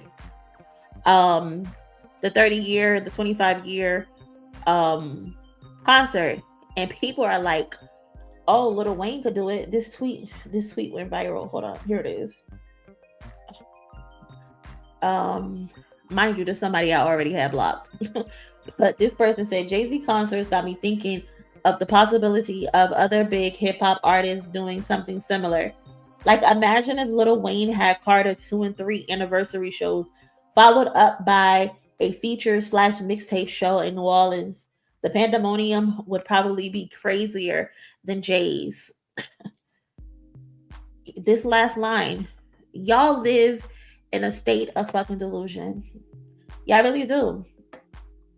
I tweeted, Lil Wayne is literally on tour right now, celebrating 20 years of the Carter series. My thing is, y'all be fans of these people and have absolutely no idea what they have going on. But you know everything that's going on with the people that you don't like. You know everything about the people who you claim are not better than your so-called faves. I don't get it. How do you send a tweet saying that Lil Wayne's Carter 2 and 3 anniversary shows would be better than Jay-Z's?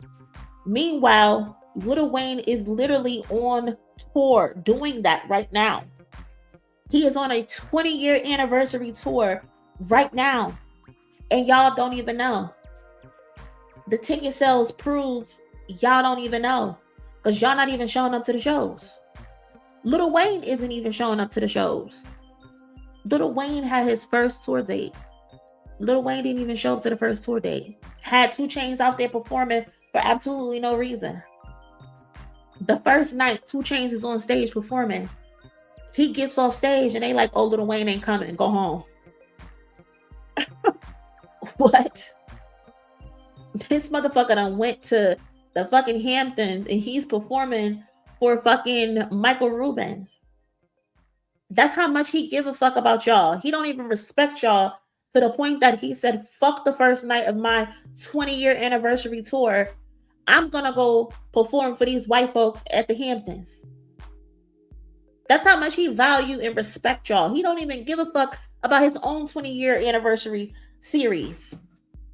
But you on the internet talking some comparing him to Jay-Z. Get the fuck out of here. Lil Wayne cannot do what Jay-Z did. Lil Wayne is not packing out nobody's fucking stadium. He can't even pack out a fucking arena right now. What are you talking about? Like, literally, y'all live in a state of delusion, and I just want y'all to come down to earth. 1 second. For 1 second. Be honest. Y'all be holding on to this nostalgia shit, and then when the nostalgia show up, y'all don't even show up for it. Jay-Z had nearly 50,000 people in a stadium 3 separate nights. He had us on TikTok, on YouTube, watching it from home for 7 hours. I'm not doing that for Lil Wayne. And I grew up on Lil Wayne. I can rap Lil Wayne bar for bar, song for song, as if I wrote it. But I'm not doing that for fucking no Lil Wayne. Absolutely not. That motherfucker got 2 dreadlocks. He can't function without sipping lean. His voice sounds like a fucking robot. Why would I sit through that? Why would I sit through a motherfucker screaming into the microphone, don't stop? No. I'm not paying for that. Are you fucking insane? No, y'all are crazy. But I mean, if you want to give your money up, by all means, do that. You can do that. Not me, though. Absolutely not. Shout out to the cousins, CJ Kid. Appreciate you with the 5 contributing to today's goal. Thank you. Cousin! What's up, cousin? What's up? I ain't seen you and I don't know. It's been a minute. Congrats on your book and all your hard work. Proud. From Jersey, North to Patterson. Let's go. Pictures in the building. Let's go. Appreciate you, CJ. Thank you so much. Thank you. You know, gotta do it for Big Jers. Gotta represent for us, because if I don't, who will? You know what I mean? Thank you again. Yeah, I'm not paying for nothing but a Wayne. If it's not free, I'm good. Them air strokes probably funky as fuck. No thanks. I'm good on that. What we got next? If you have not, please do me a favor and smash the like button. Again, I would appreciate that very much. Thank you. Thank you. Again, another quick intermission. If you have not already, please check out the new merch that I have going on. Like CJ the Kid mentioned, I have a cousin's playbook for those who are interested in starting YouTube. I walk you through all of the tips and tricks of how I got started and what has been successful for me. I take you through every step. Also, I have a boot camp coming up on August 1st, which is a 2-hour class where I walk you through how to write a script. I walk you through how to edit your videos. I give you editing tips and all of that jazz. I also let you know on how to be acknowledged by the work that you put in, because, the malices of the worlds, the day free of the worlds, those people, they like to show up and show me a little bit of love. So I'm just trying to return the favor for y'all. So definitely check it out. Again, I also have some merch for the fellas because I know my roses and shit, y'all ain't trying to wear the roses on y'all shirts. So I got some male friendly stuff. So definitely go check it out if you can. This is the link for those who need it. So check it out. I would appreciate that. Thank you so much. Next up, let's talk about JID for a second. Because nobody can convince me otherwise that JID doesn't hate J. Cole. Like, I am on that side and I will die on the hill that JID does not like J. Cole. Especially not right now. He doesn't like J. Cole right now. I think that JID is he's fed up. JID has put in a lot of work, and I'm pretty sure he feels like the work that he's put in, it's gotten him somewhere, but it hasn't gotten him to where he wants to be, if that makes sense. You know what I'm saying? And I think he's essentially running out of patience with Dreamville, with J. Cole and all of that. And I don't blame him. I don't blame him because what the fuck? Like, I've been signed to this label for almost 10 years and I still don't have any type of mainstream success. You get on the internet and you get in your songs and you talk about if such and such was this, such and such would be platinum. And it's like, you got the tools to make sure that I'm successful. You got the tools to put me in rooms that I can't get in by myself. And you want to get on the internet and pander instead of actually putting me in position.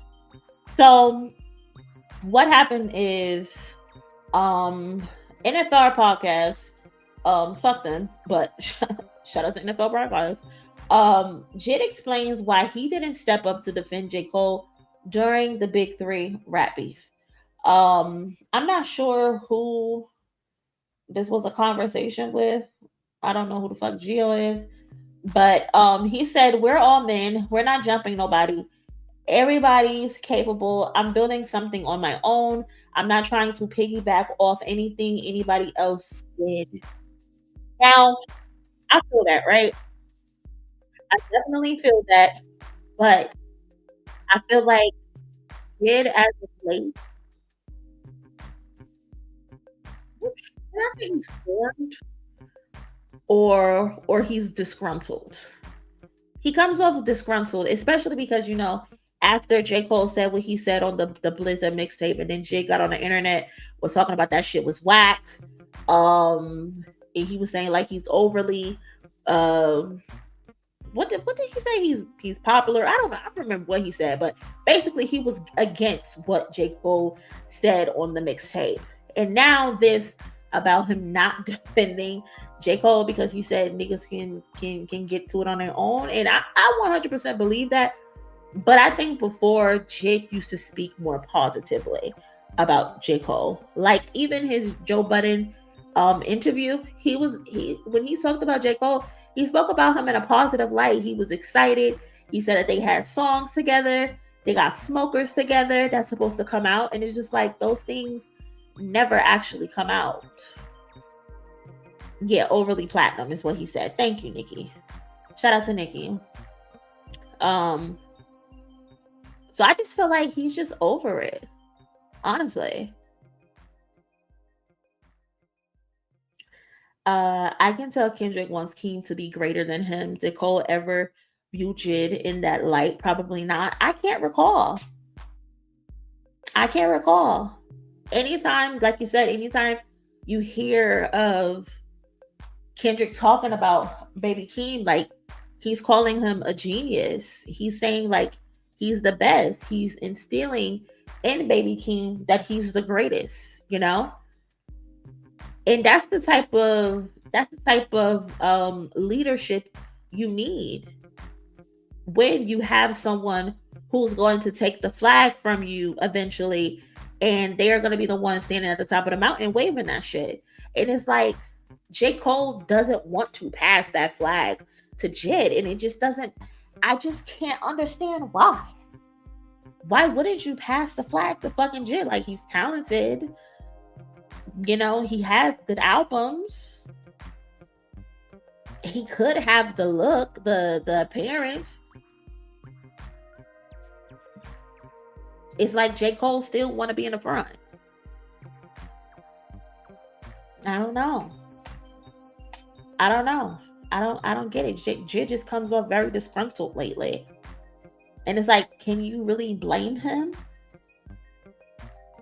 Can you really blame him? Stop. JID is not going to PG Lane. JID will never go to PG Lane. They don't want him at PG Lane. Not on no, disrespectful shit, but that's not what PG Lane is for. No way. JID has been signed for 10 years. Shake a Man, he put him in the magazine, but not the album, and said JID would be platinum. Bar on the mixtape that wasn't on streaming platforms at the time of release. That was another thing I did notice, that he mentions JID in his magazine, but it's like, I don't even think that's J. Cole's idea. J. Cole hired a bunch of creatives who came up with the things that were going to be put in that magazine. Someone on the staff probably just wrote the story on JID and said, hey, JID is a part of Dreamville. This is J. Cole's magazine. Let's put JID in there. And if anything too, would have been cool is if J. Cole literally put JID on the cover of the magazine.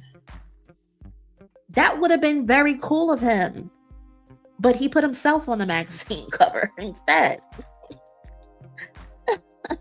J. Cole funny as fuck, bro.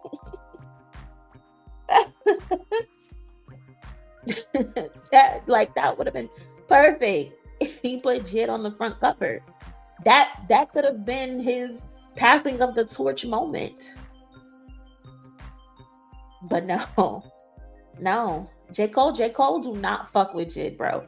J. Cole sees JID as competition. He sees him as competition. Like, why has JID never been on a J. Cole album? In the 10 years or so that JID has been signed to you, under your wing, you've never put this nigga on your album, J. Cole, ever. You want his shit. You want his shit religiously. But he's never got a placement on your album. Your last album, quote unquote, your retirement album, you don't think to put the current face of your label outside of yourself on the album.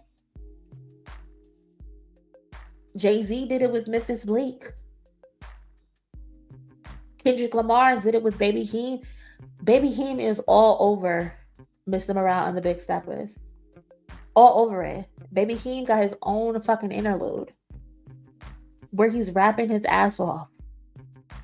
He's all over Savior. You know what I mean? Like, that's literally how you pass the torch, J. Cole. And again, I just don't get how J. Cole can say, oh, I didn't like how my situation went with Jay-Z, so I'm going to make sure I do better when it's my time to mentor someone. J. Cole said, fuck JID, I'm going to double it. I'm going to do you even worse. Shit is crazy. Shit never makes sense. Shout out to Raphael with the $2 holla with the call. Thank you so much, cousin. I appreciate that. Cousin! What's up, cousin? What's up? Well, I ain't seen you and I don't know. Also, thank you. Yeah. Cousin! What's up, cousin? What's up? Well, I ain't seen you and I don't know. D2B2 said, what was that Cole lyric? If I invested in my artist, then JID would go platinum or something like that, or something like that. That's the remix. I'm glad Jay-Z treated Cole the way he did. Damn. Baby Keem got a Grammy at what, 21, 22? He did. He did. And Kendrick could have easily made Family Ties his song. But instead, he made it Baby Keem's song. And he put it on Baby Keem's album. That's how you're supposed to do it. That's how you make your artist win. That's how you set your artist up for success. You know what I mean? That motherfucker is in competition with JID. That's what this is.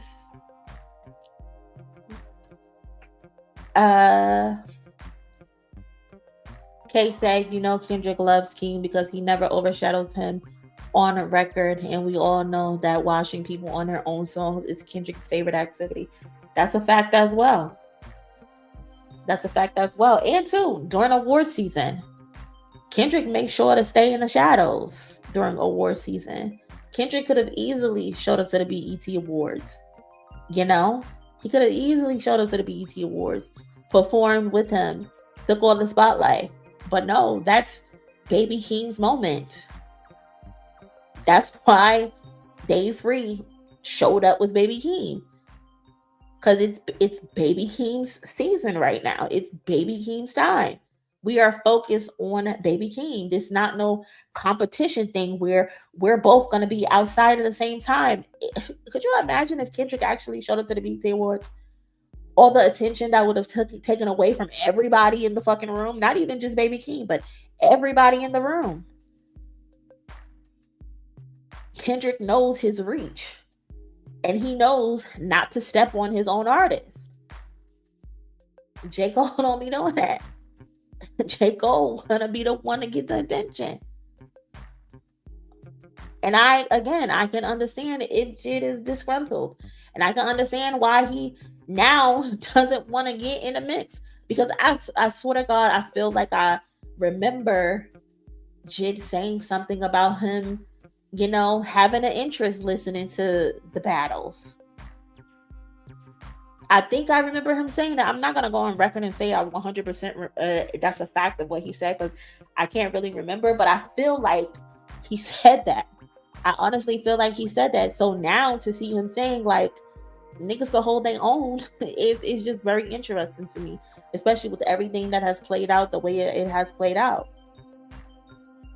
Meanwhile, Drake is mad at every fucking body for not jumping in. Meanwhile, Drake wanted everybody to jump Kendrick. Drake is mad at every fucking body for not tag teaming Kendrick. Drake wanted to jump Kendrick with J. Cole. He got mad at J. Cole for backing out. He got mad at DJ Khaled for not saying that. He got mad at LeBron James. He mad at everybody. Y'all ain't helped me. When a little nigga jumped on me, y'all ain't helped me. This is crazy. This is crazy. I like just something is wrong. Don't know what it is. Not enough promotion, in my opinion. And I feel like they've taken too long to really market it. Like, do I think he can still be successful in this at this state in his career? Absolutely. Age is never ageism isn't a thing in hip hop, you know, because for the majority, the guys that are 30, 38 and up, they're the ones killing it. They're the ones selling out stadiums. They're the ones selling out the arenas. They're the ones getting reasonable sales on their albums. This isn't a young man's sport right now. So I think JID can still be successful, but he doesn't have the right people around him. And you would think J. Cole would know better. And I think J. Cole does know better. He just doesn't give a fuck. He just doesn't care. He's more focused on what it is that he got for. You know? I think it was a nice gesture for when he sold Greenville. He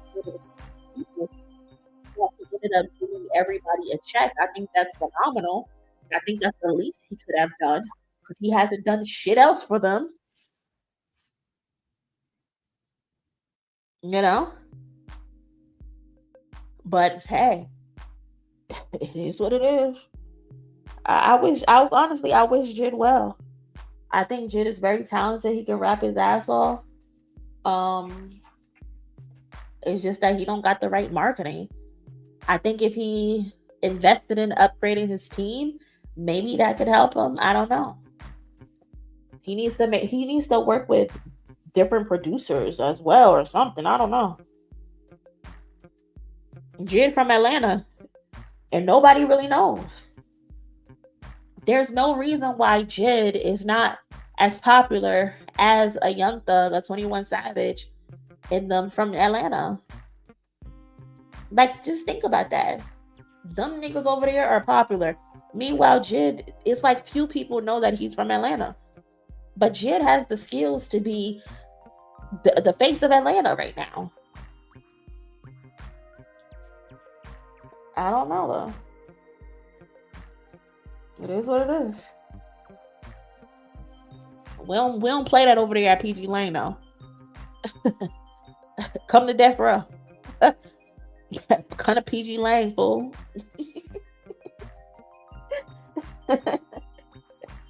You want a PG Lane? You gonna get some marketing now.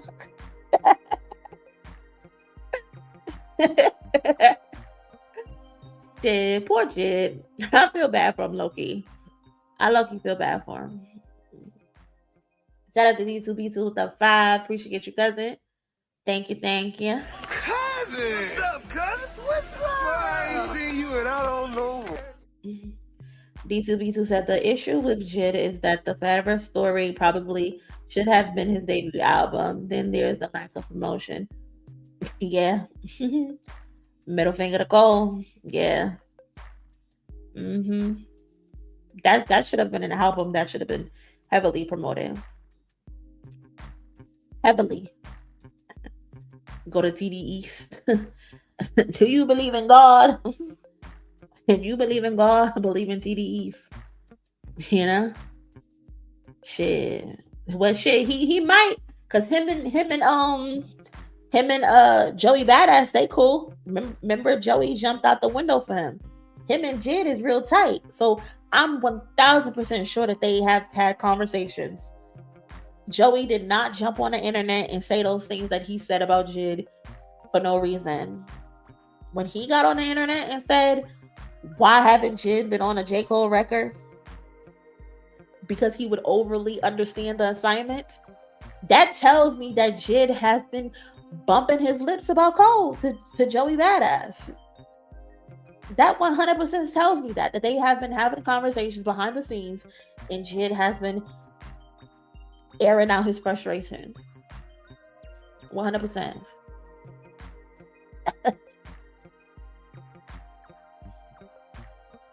Absolutely, Nikki. Absolutely. I could just imagine the shit that he was saying. Joey wasn't just talking to talk. But I don't know, man. JID, justice for JID. Justice for JID. Hopefully he eventually gets away. Like, when is his contract up? Like, when does your contract end, nigga? Get away from them. Like, do like Ari Lennox and get away. Because Black Friday thought whooped him so bad. Listen, I don't know what J. Cole was thinking. He got on that all right beat and was nigga this, nigga that, nigga this, nigga that, nigga this, nigga that. Like, come on, man. What is happening? JID wants to compete with that. And that should tell you something. He don't even see J. Cole as the competition to compete with. He went right past you, J. Cole. And J. Cole, low-key, might have a problem with that as well. I can see J. Cole having a problem with that. Because it's like, you always talking about how you want to get up with Kendrick and how you want to rap with Kendrick in every interview. Nigga, mention my name. But it's like, I can't even mention your name because I have rapped with you. I've rapped with you so much, but you refuse to put the fucking songs out. Like, I don't know. J. Cole wanted to sign Kendrick and JID want the dot feature. Everybody want Kendrick. Kendrick this, Kendrick that. Y'all need to leave that midget alone. Leave that man alone. He just minding his business. Cause soon as he pop out, and niggas is gonna be pulling their hair out. I'm telling you, y'all better hope he decides to take another year off. Y'all better hope, because he got a movie to focus on as well. He got a movie to focus on. So y'all better hope that's what his attention is on right now. You better hope he's not itching to put out a new album. Because when he do, it's curtains.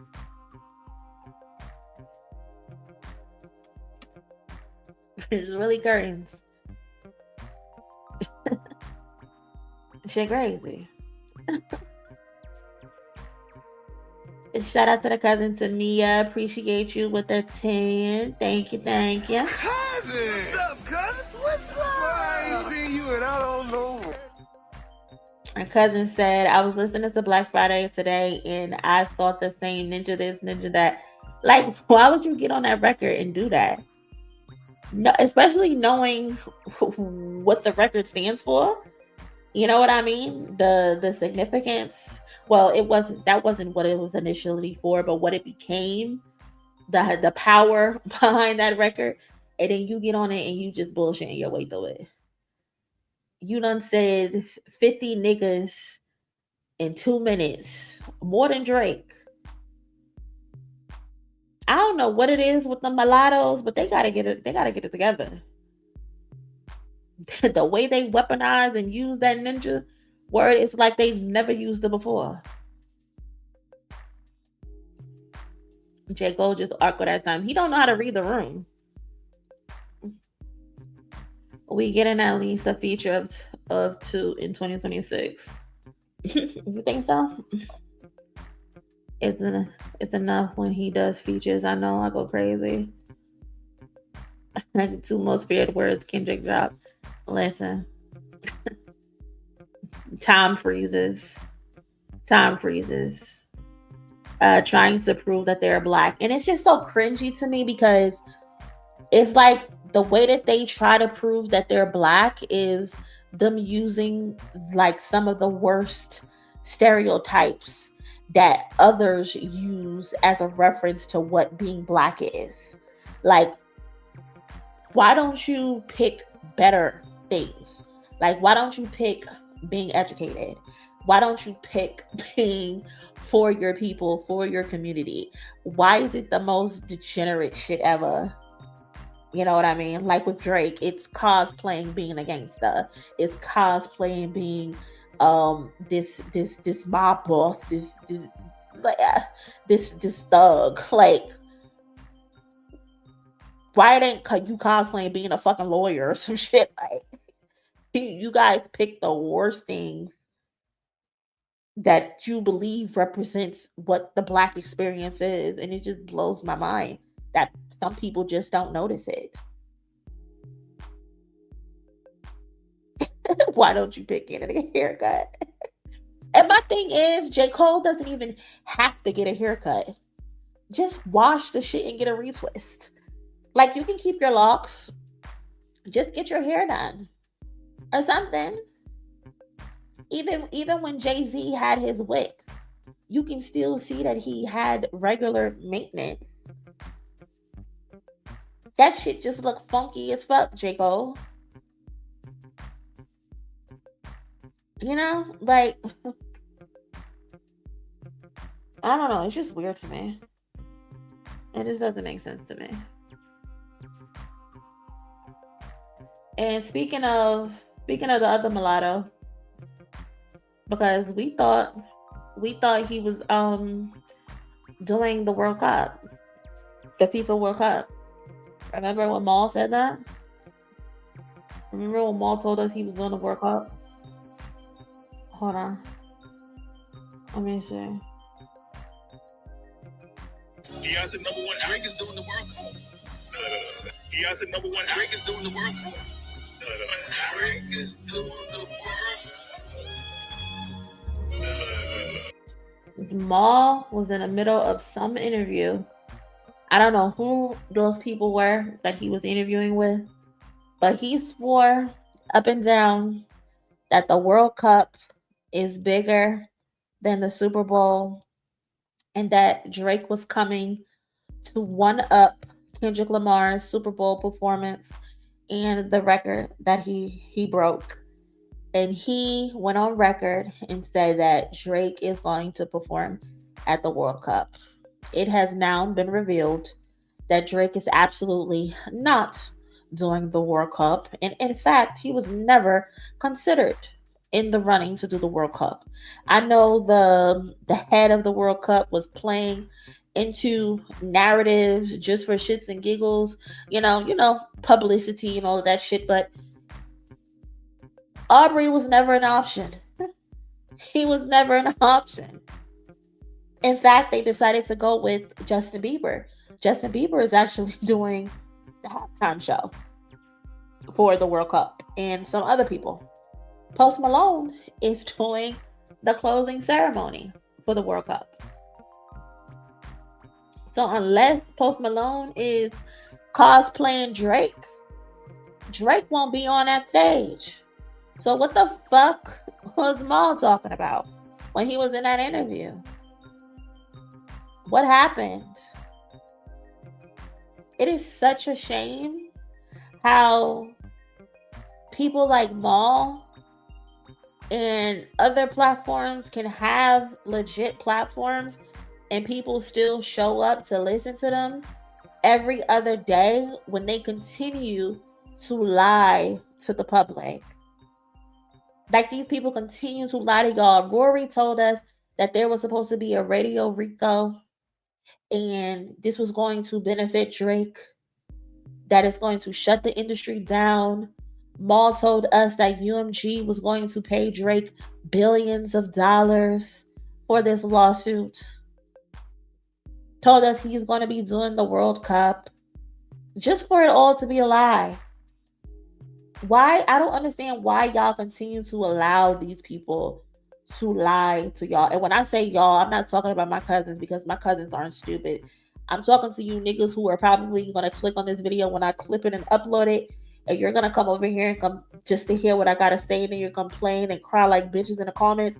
I'm talking to you dumb motherfuckers, because why would y'all be upset with me for presenting the facts to y'all, but you're not upset with the niggas who continue to lie to y'all? Again, I said it the other day, y'all allow grifters to continue to play in y'all fucking face for financial gain.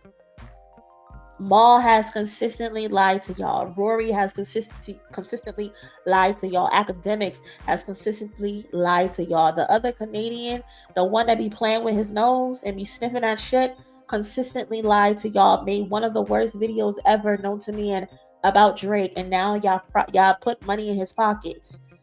The other nigga, the coon, the black dude who self-hates, he done went from a Kendrick Lamar supporter to now he's a Drake grifter, and y'all are eating that shit up. It just amazes me how y'all allow yourselves to consistently be lied about. Y'all consistently allow these motherfuckers to lie to y'all. And it just amazes me. That motherfucker really had y'all believing that Drake was about to do the World Cup. In what fucking universe would Drake be called upon to do a Super Bowl, let alone the World Cup? He is not a great performer. We literally just watched him go to Australia and they were throwing tissue at him. Mitch mad because he can't fucking perform. They were throwing bottles at him. He sucks as a performer.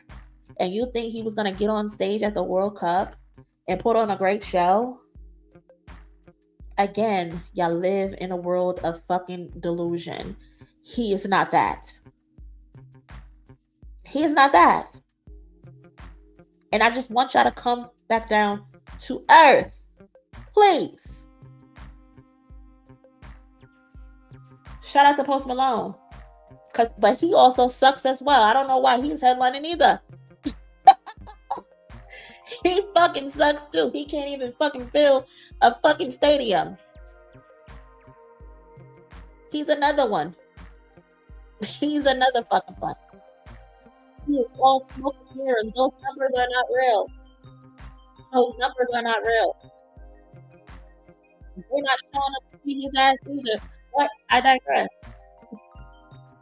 I digress. Hopefully it's a successful, closing ceremony. I Show Speed, Tom Cruise, Jennifer Hudson, Loud Ass, Laura Pausini, Nicole Scherzinger, and Robbie Williams are also set to participate. What the fuck is I Show Speed gonna be doing? What the fuck is Nicole Scherzinger gonna be doing?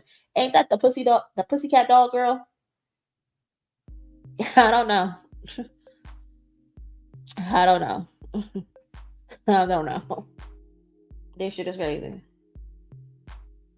But yeah, man, we thought Orbs was gonna be out there, but the truth is, Maul lied. One more time for Maul's lying ass. He has the number one Drake is doing the World Cup. He has the number one Drake is doing the World Cup. Drake is doing the World Cup. He has the number one Drake is doing the World Cup. You lied. You lied. You lied. Y'all can't keep letting them get away with this, man. You really can't. Drake can't complete a tour. Has he announced his tour for Iceman? That set list gonna be crazy. 43 songs for a set list. And then, of course, he can mix in some of the other songs. But has he announced the Iceman tour yet? I wonder what the holdup is. I'm curious. What's the holdup on the Iceman tour? I'm pretty sure all his fans wanna attend, right? He got enough fans to hopefully do a stadium.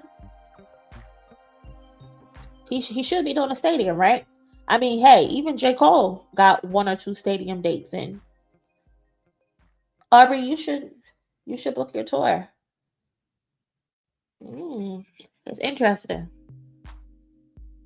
Very, very interesting. that no tour has been booked yet. I wonder why. Shout out to the cousin D2B2 again, doubling back, tripling back. Appreciate the 5. Thank you, thank you. Cousin! What's up, cousin? What's up? I ain't seen you and I don't know. D2B2 said, imagine wearing all this luxury brand shit, but you still look like a fucking bum. Jermaine, get your shit together. God damn. Jermaine do be looking dusty, man. He do.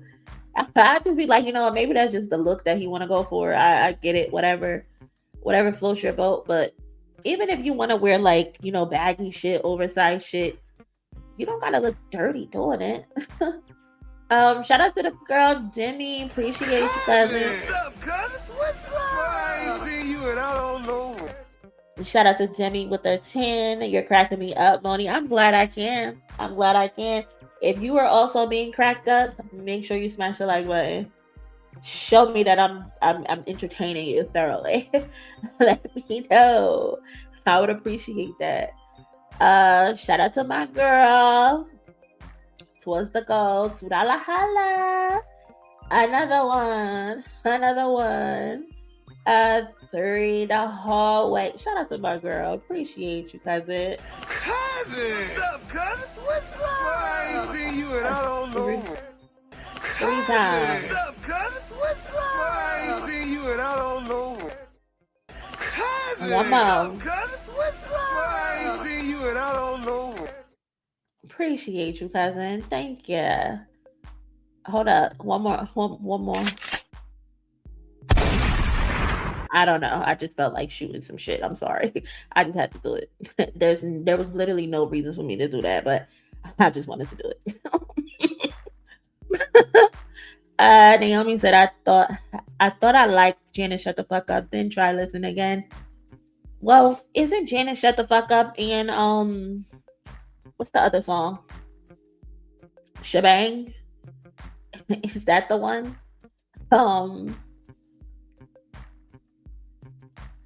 I give up. My internet sucks today. What's going on, Pepper? What you got going on over there?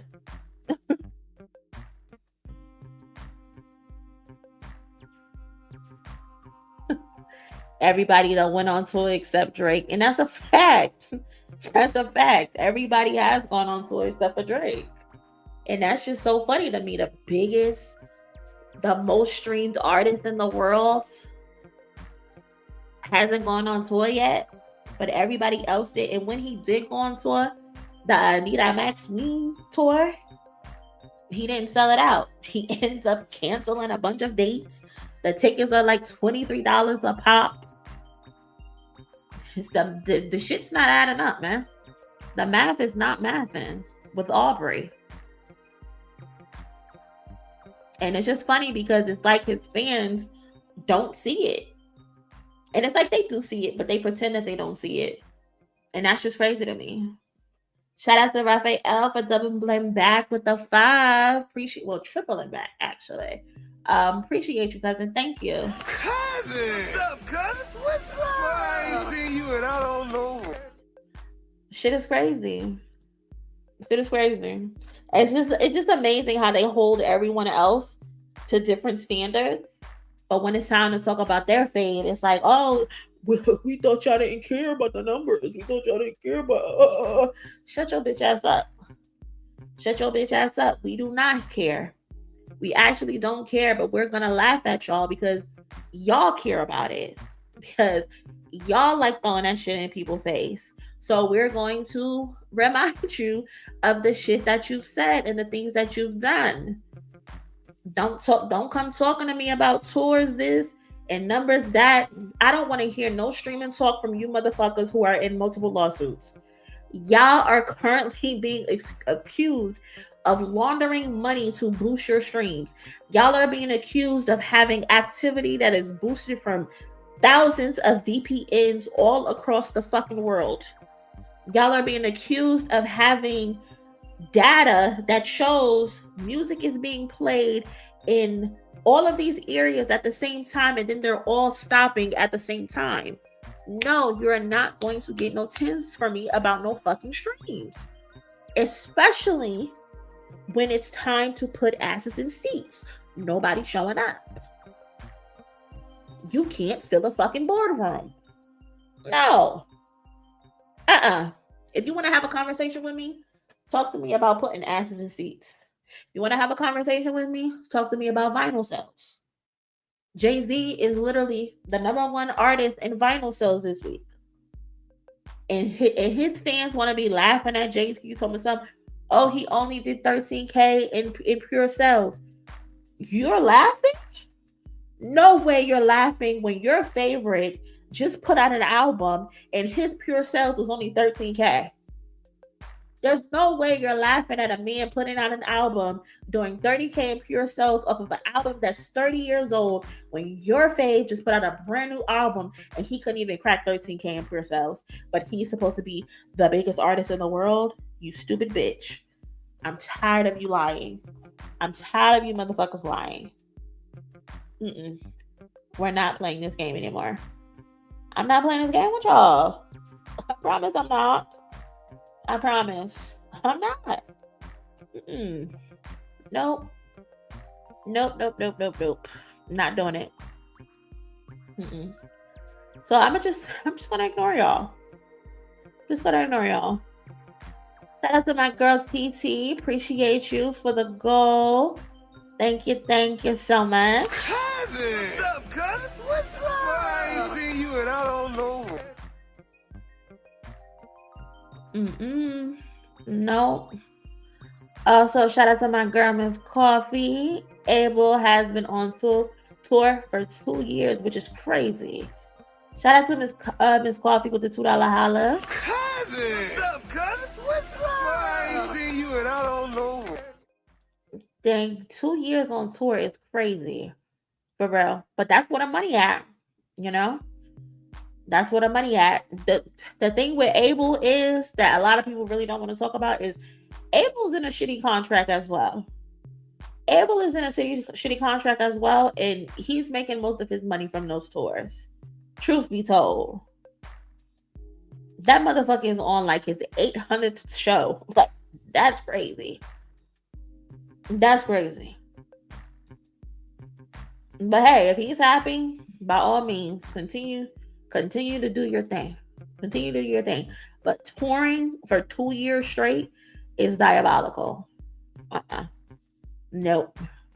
But it's also a good thing because I don't think he has children, right? I don't think he has kids. I'm not too familiar with Abel. But 2 years, exactly. 2 years sounds like hell. 2 years is nuts. The weekend getting so go on that stroll, okay? Go on out there and show that booty hole. And make sure you show it good. Make sure it wink. Okay? Hell no. Did he like sell or lease his catalog? I believe so. Something like that. But yeah, man. These motherfuckers be in shitty contracts. Terrible contracts.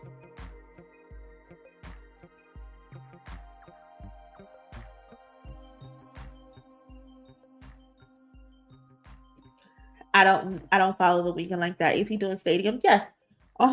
Yep.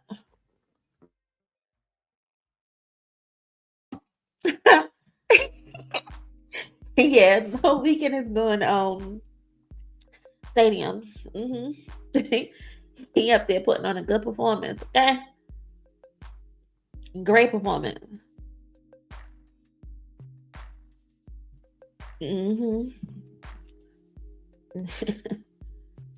2 years is crazy.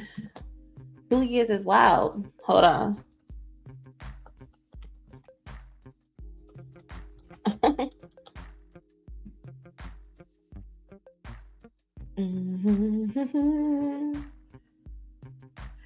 So it said that the Weeknd didn't sell his catalog. He structured a unique joint venture with Lyric Capital Group. While the agreement brought in investment and gave Lyric a 25% equity stake in the assets up to 2025, it allowed the Weeknd and his team to retain full ownership, overall equity, and creative control of his master recordings. The Weeknd inks catalog deal worth $1 billion.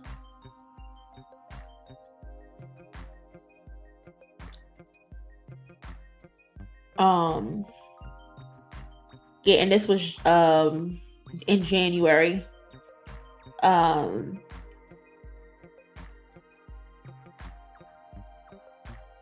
He The Weeknd got that same admin deal that Kendrick got. So he learned his lesson. But that 2 years touring, madness. I hope it's come to an end, because that's wild. And it's wild because I think I've read somewhere where he said he's tired of touring. So it's like, I don't know why he inked that deal anyway, but I get it, whatever. But when it was time for him to get his shit right, he did the right thing. Sometimes people got to go through mistakes. They got to go through lessons to make wiser decisions. So shout out to the Weeknd, man. Shout out to the Weeknd. Everybody doing better than the so-called biggest streaming artists in the world. Ain't that crazy? The person that they claim is the biggest in the world, who could walk into UMG and cut the lights off and turn the lights on. He could take a shit in the middle of UMG's floors and people will come in and wipe it up. Everybody else is apparently doing so much better than him when it comes to these fucking contracts. Ain't that crazy? Ain't that wild? So interesting. Such an interesting concept. It's just amazing to me. It's baffling to me. And apparently now he wants to pretend that he's a call. So I'm gonna explain this, but literally I'm going to have to take my messages off of being able to accept messages from people that I don't follow, because while I love that people send me things, sometimes the shit that y'all be sending me, I just be like, leave me the fuck alone, okay? But 3 people sent this to me, so I'm like, okay, so maybe people really want to see what this is. So I'm gonna play this real quick for y'all. I have not personally watched it. Apparently, this is Friday, the Canada dude, the one who got ran off of Culture United. Apparently, this is his podcast, I think. So let's play it real quick. So Kendrick is a down, right? We don't really care about Kendrick and Drake no more. No, we established that he was just one of Jay-Z's pawns. Maybe he was not a pawn. He could have been like a rook or a knight or something, but he wasn't the main guy. And okay, we'll get to the Jay-Z freestyle, but when I went out last night, I got in. What the fuck does Jay-Z got to do with anything? How the fuck is Kendrick Jay-Z's pawn? Like, these people really think that Drake is in some type of beef with Jay-Z. Like, what rock do y'all live under? Like, again, these people live in states of delusion. Kendrick and Drake's beef has absolutely nothing to do with Jay-Z. Absolutely nothing to do with Jay-Z.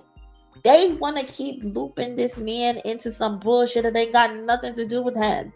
They have literally brainwashed these people into thinking that Jay-Z has all of this power when it comes to the music industry. And that's exactly what those people that sit behind those big desks in these corporate offices over there at UMG wants the masses to believe.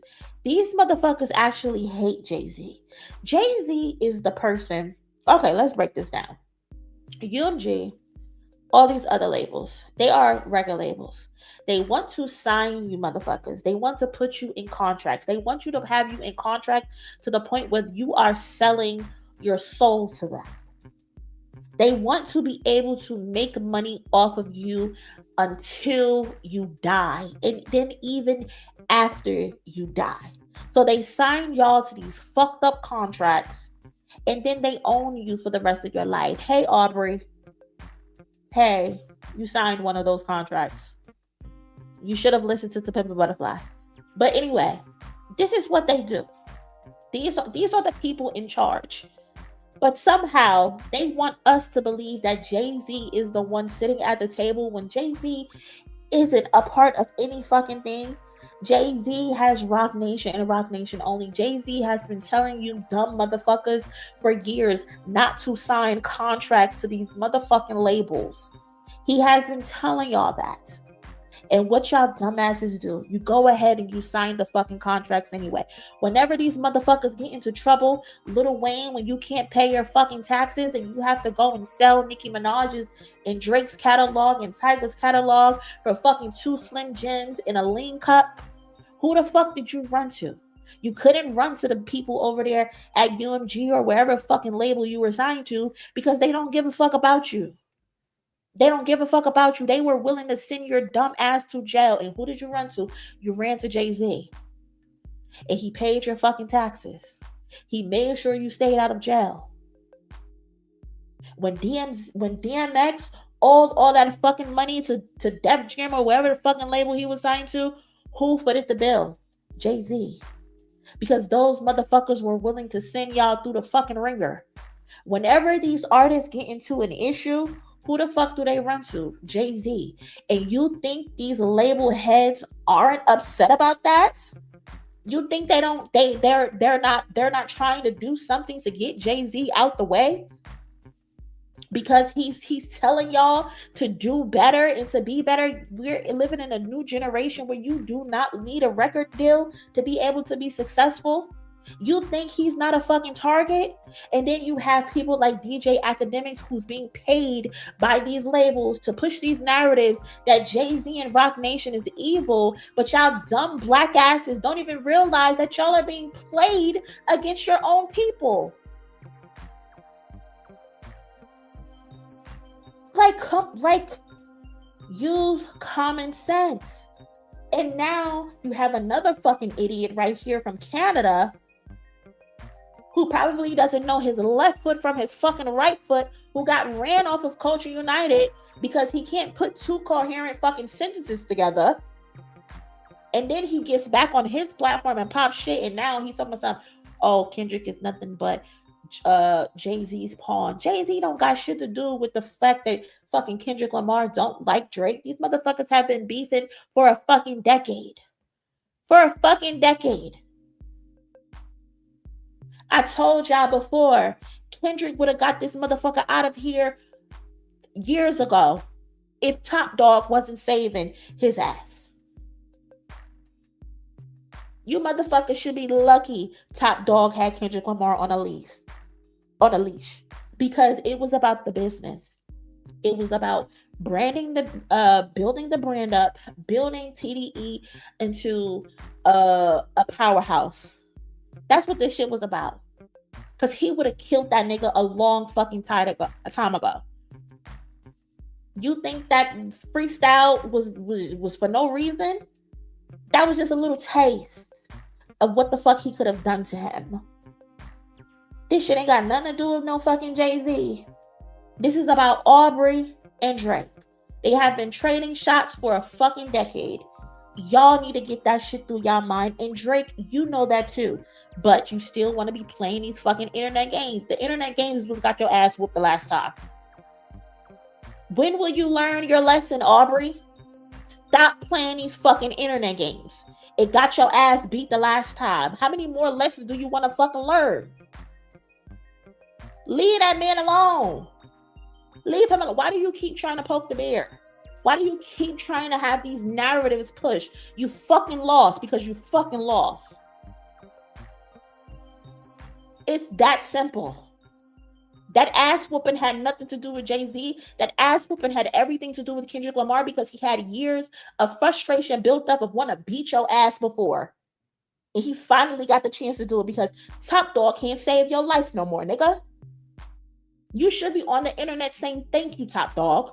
Because you saving me from getting my ass whooped allowed me to be successful. It allowed you to be successful. Because he could have buried you a long fucking time ago. A long time ago. But now you still want to keep playing these internet games, and I just don't get it, Aubrey. You don't learn your lesson. So Kendrick is just done. Like, wait, we don't really care about Kendrick and Drake no more. No, we established that he was just one of Jay-Z's pawns. Maybe he was not a pawn. He could have been like a rook or a knight or something, but he wasn't the main guy. And okay, we'll get to the Jay-Z freestyle, but when I went out last night, I got in the Uber. It was like a middle-aged, like, Arab. I don't know what he was. Yeah. But he was bumping that new Drake. When I got to the club, they're bumping pure Drake. And I was just like, I just had to take a moment. I was like, yo, like, the man actually reestablished the order in hip-hop as it was. Like, I'm not gonna lie, I did think, like, when Kendrick dropped, oh, watch the party die, I thought there was gonna be a shift in hip-hop. I thought shit was gonna change. You thought the party was gonna die? I did. I'm not gonna lie. But that doesn't do good for you as a DJ. A reset can't be horrible, you know? Like, we went through a reset during COVID. No. Friday. That's just him using his brain. That's what that is. That's just him not being a dick sucker. That's what that is. You think because you're in Toronto and they're playing an artist for Toronto that he's still running shit? That's what you think? They're playing a Canadian artist in Canada. That's what they're supposed to do. Like, this should not shock you. And I hate this idea that Kendrick Lamar wanted to destroy Drake so nobody would ever listen to him ever again. That's not what Kendrick Lamar did this for. Does there need to be reordering around in this industry? Absolutely. And whether you guys want to admit it or not, these motherfuckers are not being successful. None of these niggas are successful. There's literally a new article that came out today that said hip hop has declined again. Meanwhile, you got Isaac Hayes the third talking about, oh, when Drake drops, oh, hip hop is gonna be saved again. Remember those articles that they kept writing? Oh, Drake is gonna come and save hip hop. Hip hop and R&B has experienced its sharpest decline in Billboard 200 equivalent market share since 2023.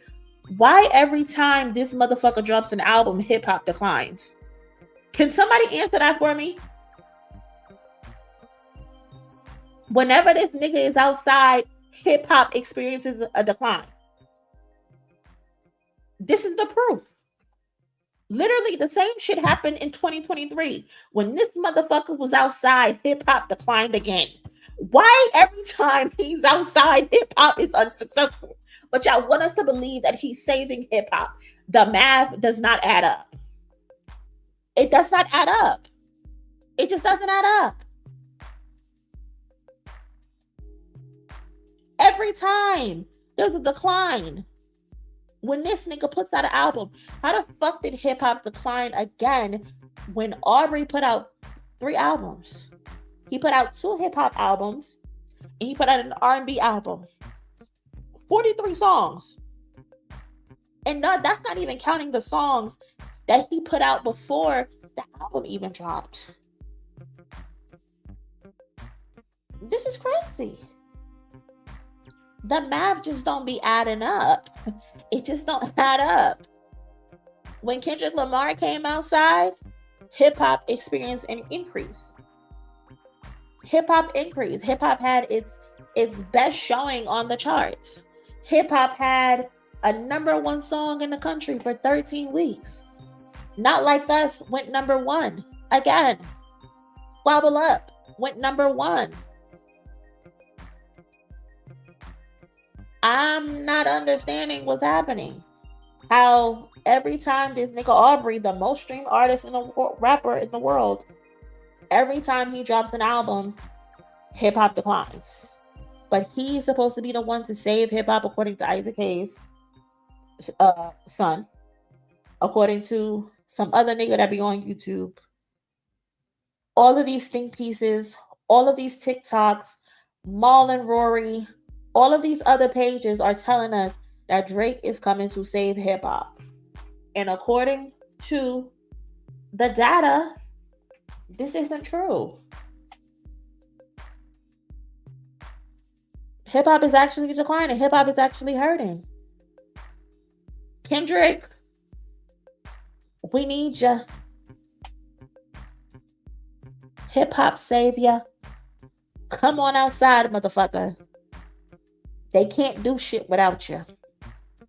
Come on outside. Come on, Kenny. These motherfuckers think without you. Fucking J. Cole put out an album with 24 fucking songs. That ain't help the percentage. That ain't help. Fucking 21 Savage. I know he got caught by it, but that ain't help. Little Baby. That ain't help. Who else? Future. Future put out 4 fucking albums over the last 2 years. But y'all want to talk about putting this motherfucker on a Mount Rushmore every fucking time a conversation comes up, and he can't even contribute to the fucking ecosystem. I am so tired of you motherfuckers and y'all bullshit delusions. I am so tired of you. The motherfuckers that y'all continue to prop up can't even fucking carry the genre. Can't even keep the fucking genre afloat. But y'all want to be having conversations about Kendrick Lamar, the motherfucker who actually increases this shit every time he steps outside. The motherfucker who has the highest grossing tours every time he step outside. Oh, okay. All right. Not me anything. And this ain't even no glazing shit. This is fact-based. What I'm speaking is factual. Not no stand shit. None of that. Lil Baby ain't doing shit. Quavo, Offset ain't doing shit. Nobody's doing anything. Future, nothing. Who's gonna step up? Like, who's gonna step up? This shit is declining. It done went from worse to worse. Come on, man. Somebody gotta step up. Somebody gotta do something.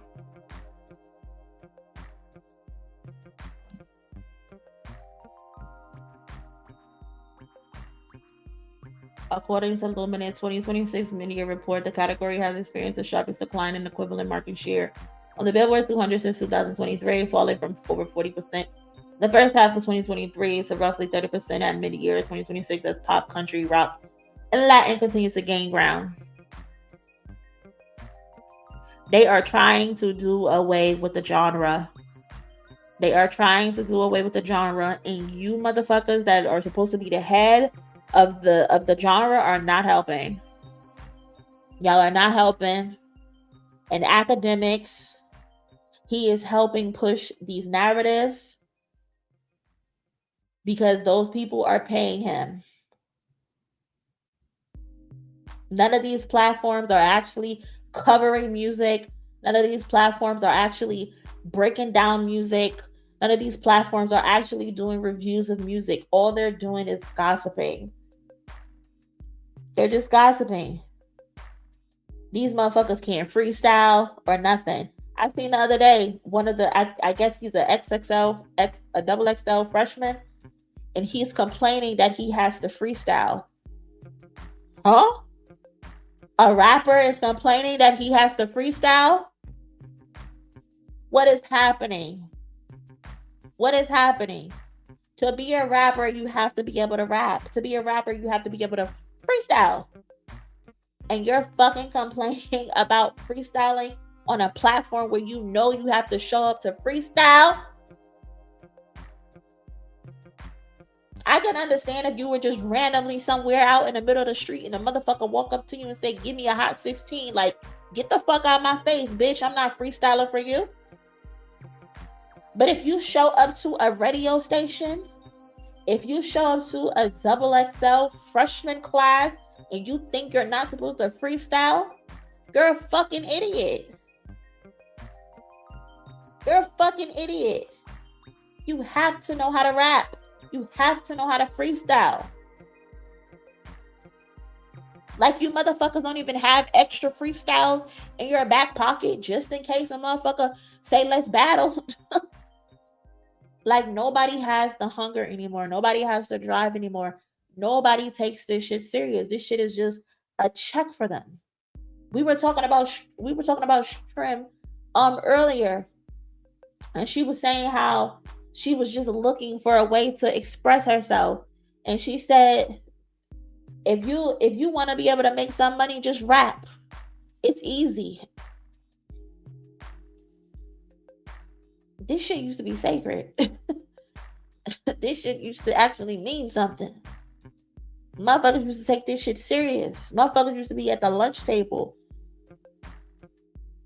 going back and forth, trying to see who got the better bars, trying to see who got the better flow. Now this shit is just a money grab for people. And I get it. This economy is fucked up. You got to get money wherever you can fucking get it. But that shit is so disheartening to hear somebody say, if you want to make money, just rap. You ain't even got to be good. They'll just accept it. Shit's sad. Shit's sad. Vince freestyling for nobody but Sway. Exactly. He said, oh, I'm gonna be mad doing it, but I'm a freestyle for Sway. I'm gonna be pissed off, but I'm doing it for Sway. Period. That's just how it goes. But yeah, man. Let me finish this video real quick. It's at the end of the video. Hold on. Let me double back. Because I'm tired of hearing these two niggas. I hate their voices. A reset can be horrible, you know? Like, we went through a reset during COVID. Nah, fam. That was a delusional thought, fam. No diss to you and any of the Kendrick fans, but like, as a DJ, you want people to shake their ass, you know, forget about their week. This is what the club is there for. Why do you want to go to the club and sit there and think about shit? You see? You see? These are the people with microphones. These are the motherfuckers with microphones. Stupid accents, stupid faces, and just outright stupid. Why do I want to think? I just want to be fucking brain dead. What? What? You just want to be brain dead? You just want to gyrate and that's it? You just want to pop ass and smoke hookah? I've never seen so many men get on microphones and talk about how they just want to shake ass to Drake music at that. Like, why every time, it doesn't matter who it is. If a man is in front of a microphone and he's talking about Drake and he's talking about the club, he's always talking about how he wants to shake ass. You bitches want to be, you niggas want to be video vixens. You niggas want to be in a club feeling like Buffy the Body. I don't get it. I don't get it. I don't get it.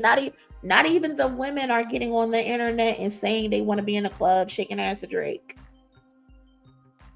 There's a few airheads out there who do say it, but the mass majority of people complaining about Drake or champion Drake, 90% of the time it's men. I remember seeing a video of a guy in his apartment. It seems like he's literally in front of his TV with a Drake video on, and he has a cup of liquor, dark liquor, and he's cheersing the TV as if he's dancing in a club with Drake. You niggas are weird. I can't believe these are the men God sent down here these days. I cannot believe it. Like, these are the men that y'all want women to submit to. These are the men y'all want women to honor. Niggas who are in front of their TV two-stepping to Drake and they're toasting liquor to the TV screen. There's no way. There's no way. There's no way these are the men that women are supposed to submit to. Absolutely not. Nope. Look at this nigga.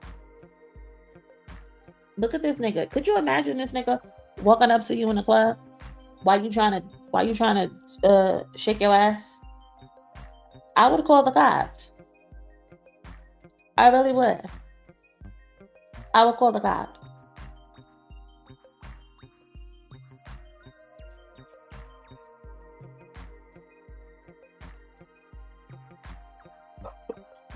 I can't. This was a stupid conversation, to be honest. But here we are. Shout out to D2B2 with the 20. Appreciate you, cousin. Thank you so much. Hold on. What should I give him? Yeah. What's up, cousin? What's up? I ain't seen you and I don't know.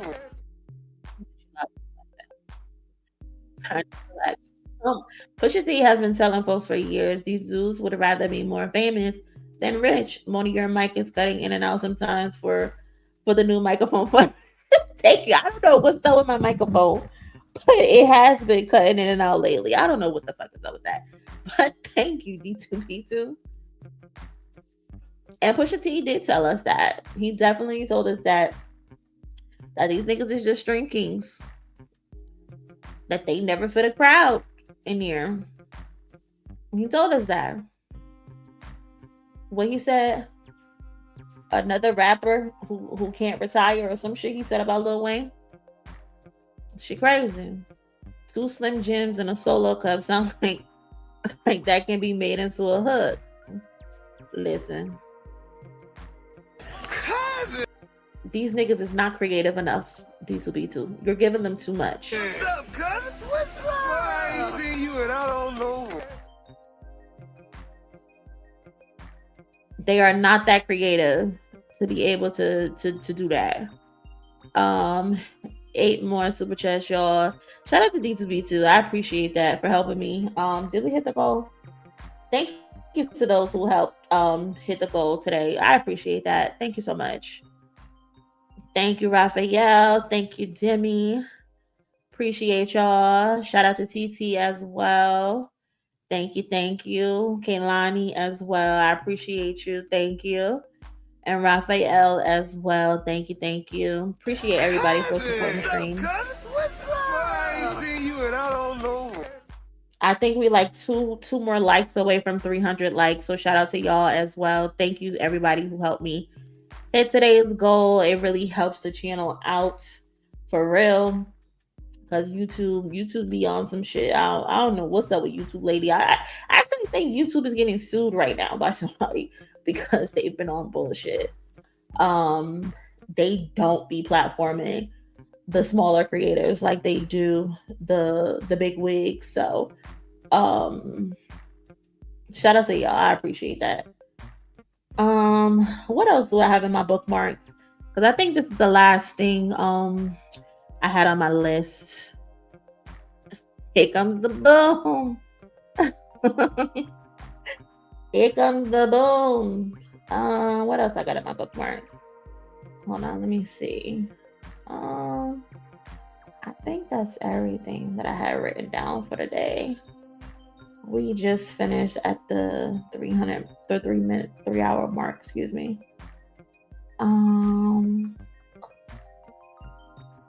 What else happened out there today, y'all? If you got anything, let me know. I'm looking, but I don't see.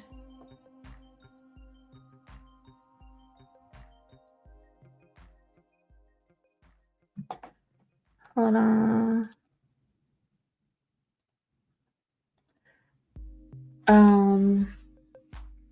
Cousin said if Drake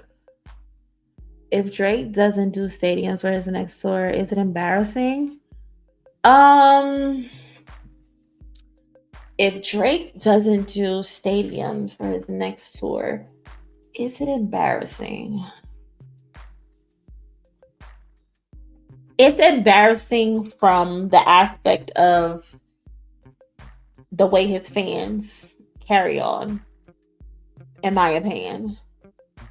Because I've never thought Drake to be a stadium artist personally, and I wouldn't expect him to to be in a stadium, personally, because he's not a good performer. Drake is at best a karaoke singer, right? So I don't personally ever think I would ever see Drake in a stadium. But the way his fans carry on, he has to do a stadium. He has to. He has to.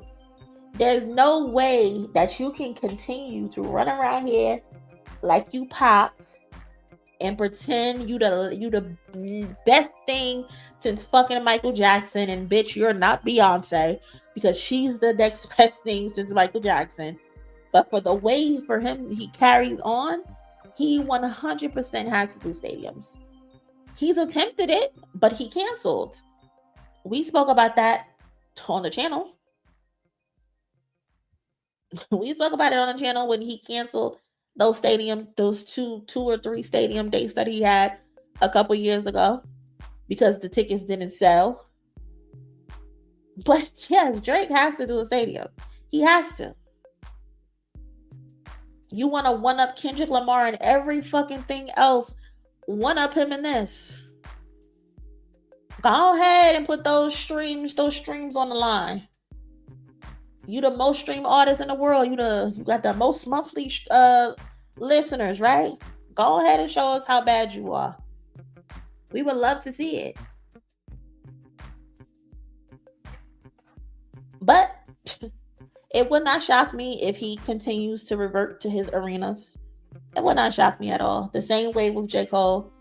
J. Cole knew better. He knew not to book a stadium in the United States. He booked a stadium in Africa, which is the safest bet to do. Because they'll take anybody. They'll take anybody, overseas, because they just want the entertainment. But shout out to J. Cole for even attempting it. Will Aubrey attempt it? I don't know. I don't think so. But we shall see. Shit, will he even have a tour? Is the question. Mm-hmm. They'll say he wants to perform in intimate venues. Oh, you know the excuses are coming. They already got the excuses lined up. They already got those excuses lined up. Samson said, "Are you speaking on Dame Dash's interview and his obsession with Jay-Z? I wanted to be a part of the 30th anniversary." I low-key tried to ignore Dame. I tried to ignore him. I did save something in my marks. Hold on, let me go see. Where is it? Let's see what I got here. The Art of Dialogue. The Art of Dialogue keep Dame on speed dial. Hold on. Wait, hold on. So this clip says Dame Dash questions why Jay-Z keeps flexing that Beyonce is his girl, calling it unnatural, and says it was cringe when Jay-Z bought out Nas during day one of his 3-show Yankee Stadium run. Okay, this guy Dame is funny.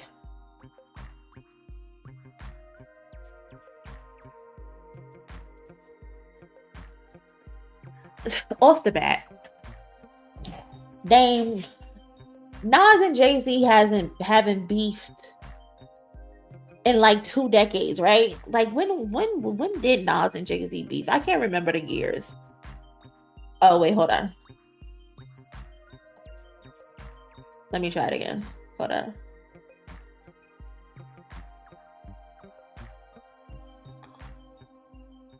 What the hell?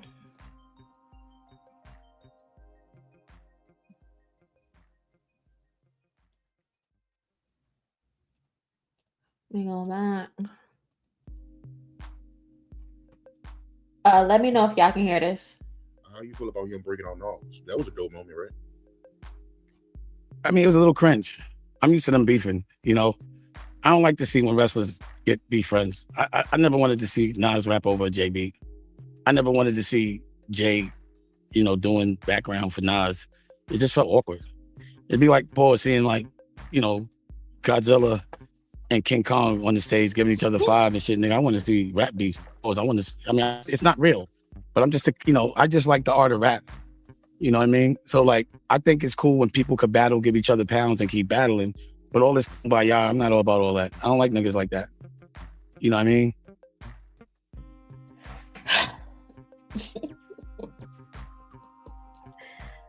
Dame is something else. Oh my God. Jay-Z and Nas ended their beef in what? Maybe 2005, 2006, I think. Nas came out at a concert or something. Like, Dame, what the fuck are you talking about? What are you talking about? King Kong on the stage giving each other five and shit, nigga. I want to see rap beef. Pause. It's not real, but I just like the art of rap. You know what I mean? So like, I think it's cool when people could battle, give each other pounds and keep battling. But all this kumbaya, I'm not all about all that. I don't like niggas like that. You know what I mean? But again, it just seemed like everybody was required to wear something that had something to do with the Yankees. Pause.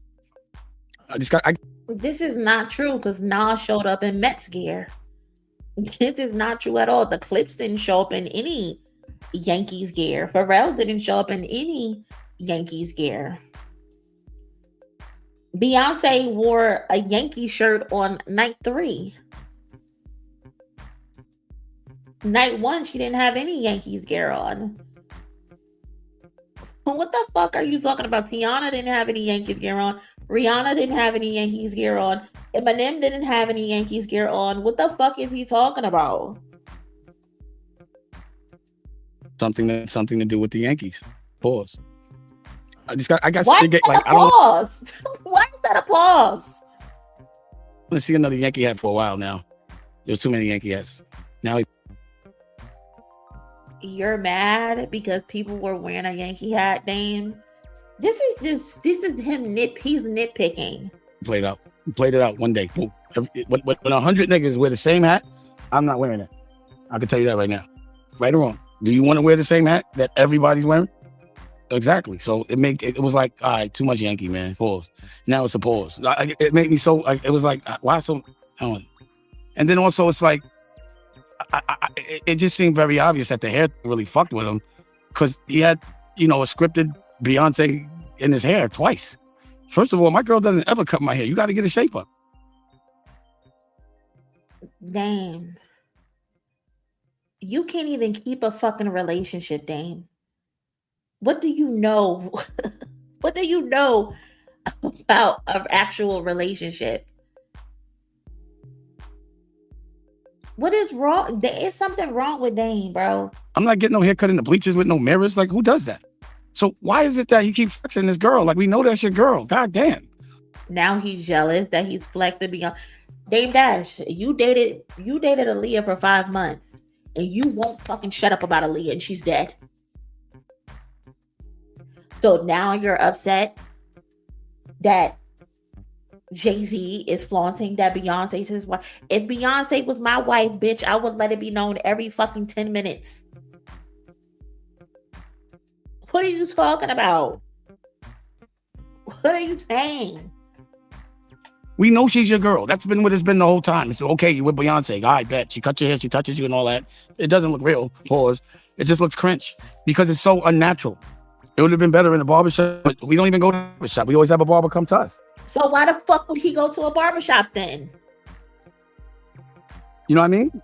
Like, my girl doesn't do my hair. I don't let her do my shape up and no shit like that. There's no razors. There's no mirror. It just was very unrealistic. It's very contrived.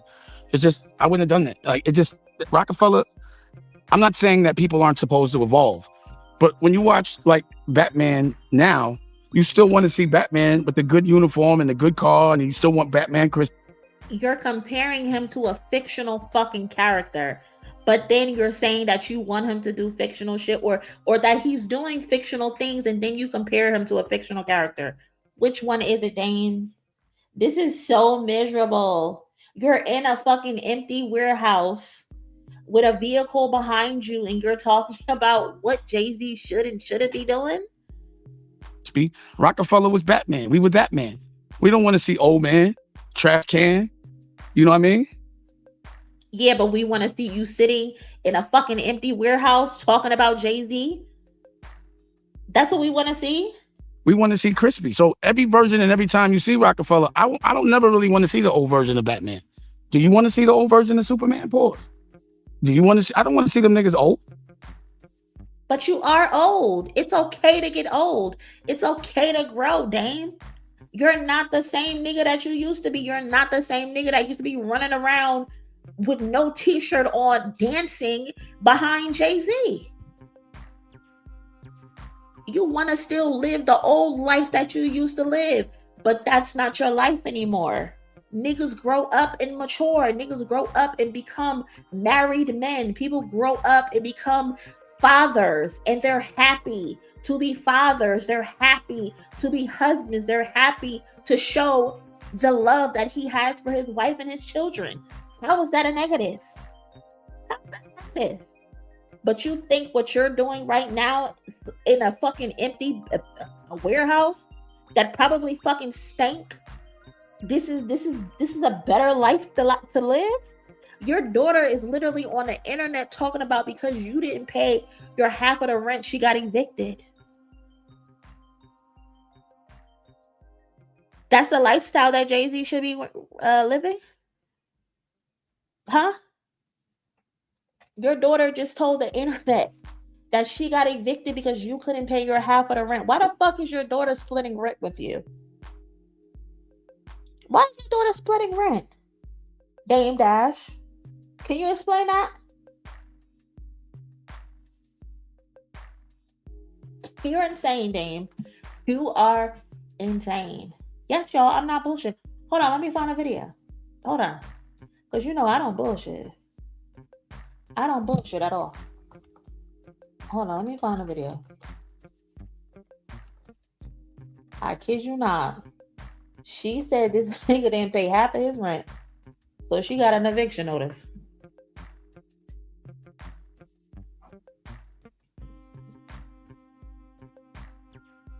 Hold on.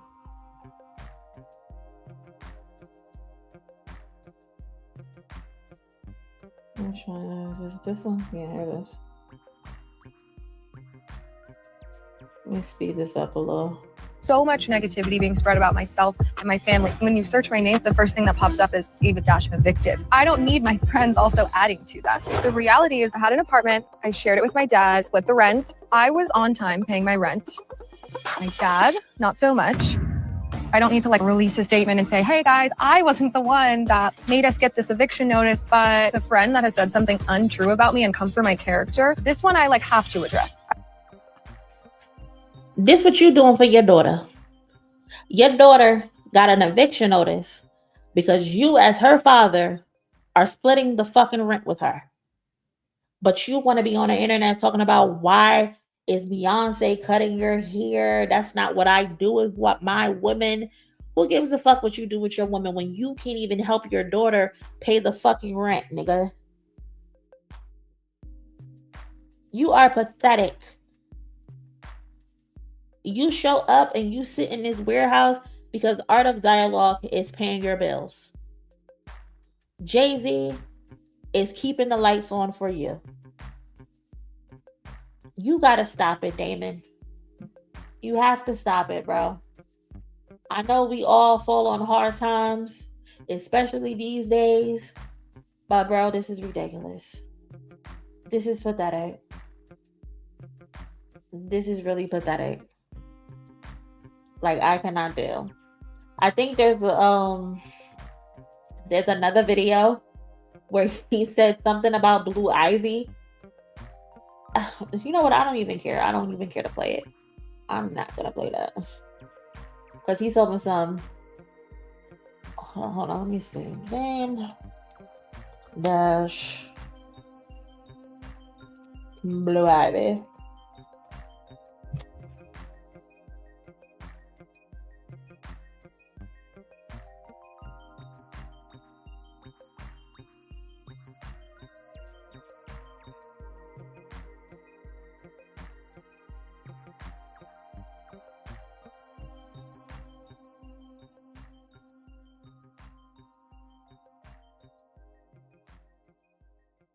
thing on her set, but I'm not bringing my daughter to Rockefeller set. We're gonna have guns and bulletproof vests. I'm not no disrespect, but I don't want my daughter in a do-rag. I keep.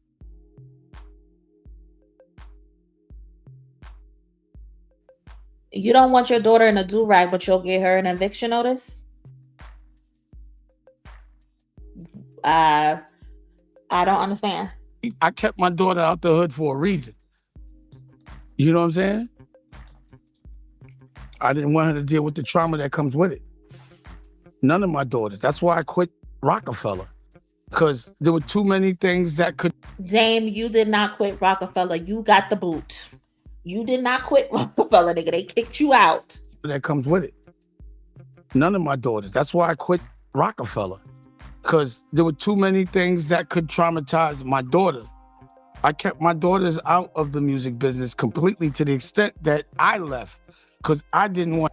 And now she's literally on Bravo television telling the world that you don't pay her half of the rent, so she got an eviction notice. I'm gonna have to kill nobody because I'm not doing no bid for nobody. I'm not leaving my family for anybody. I think that's demasculating. The most masculine thing to do is to be a father and be present. So go. Is Jay not present? Being mad, the most masculine thing you can do as a father is being able to keep a roof over your daughter's head. Let's talk about it. You're not doing that. Going to jail for another nigga or because somebody got me mad, I'm never going to do that. It's never going to happen. I'm not going to do anything that's going to take me away from my children. Just not pay your rent. Right. Period. And I just felt like this music business, something can happen where even if I have to do something and I'm not going to feel better, I got into this business so my family did not have to. I don't want my kids on tour. You know how fucked up tour is? Do you know how fucked up the music business is? That's like saying to me, yo, I want you to sell drugs. Is he serious? There's literally something wrong with Dame. There is something wrong with him. There's really something wrong with him. Like, it's not even funny. Like, this level of delusion and disdain and hate for somebody can become dangerous. Like, it's not even funny no more. It's not even funny no more. Like, what are we talking about?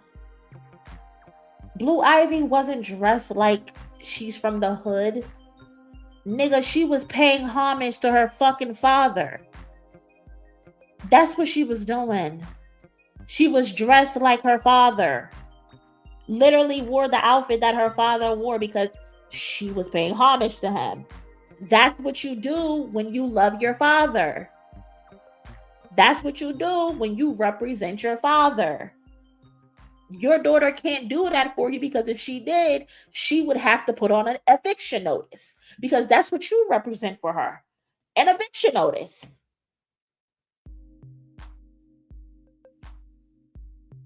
The fuck are you talking about, Dame? You think Beyonce and Jay-Z got Blue Ivy on tour around a bunch of fucking drug dealers and a bunch of fucking killers? That's what y'all were doing when y'all were first starting out because y'all were doing that. Y'all were still living that lifestyle. We're talking about Beyonce here. We're talking about Jay-Z here. They don't have to do those same things anymore that they used to do. Things have changed. They have elevated. They have grown. Each one of their children have their own security. What are you talking about? They're not on tour with strangers. They're on tour with their parents. You're upset because Blue Ivy wants to get on stage and dance with her mom. You're upset because Blue Ivy wants to honor her father and play piano for him on his tour that's celebrating 30 years. Dame, you wanted to be there. We can tell you wanted to be there very bad because that's your legacy as well. You were a part of the foundation that started Reasonable Doubt. Nobody can take that from you. But the fact that you want to downplay it and act like it doesn't matter shows how bitter and angry you are and how miserable you are. And the more the art of dialogue call your phone and have you sit in that fucking warehouse, it just shows how angrier and angrier and more bitter you're getting. And that type of disdain and that type of hate can turn dangerous. Everybody laughing now, but if this shit turned into something else, it would not shock me. Dame needs help.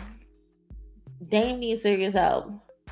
Because there's no way you seen this and you said she's pretending that she's from the hood. What about this says she's pretending that she's from the hood? The girl was on stage playing the fucking piano. That's it. That is all.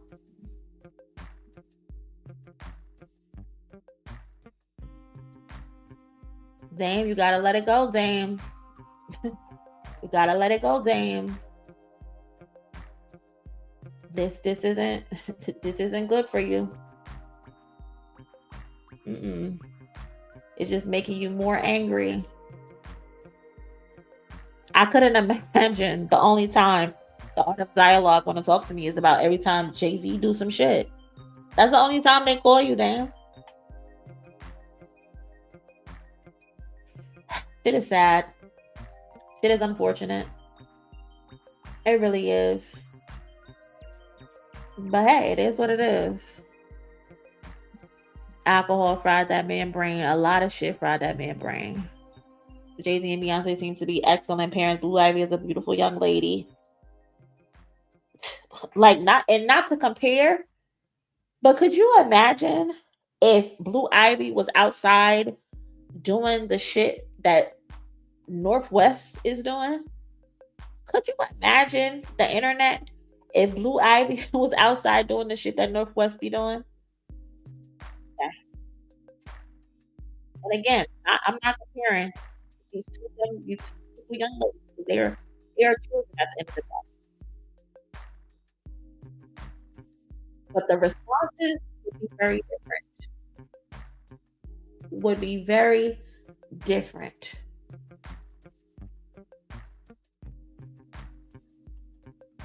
That's all I'm saying. That is all I'm saying.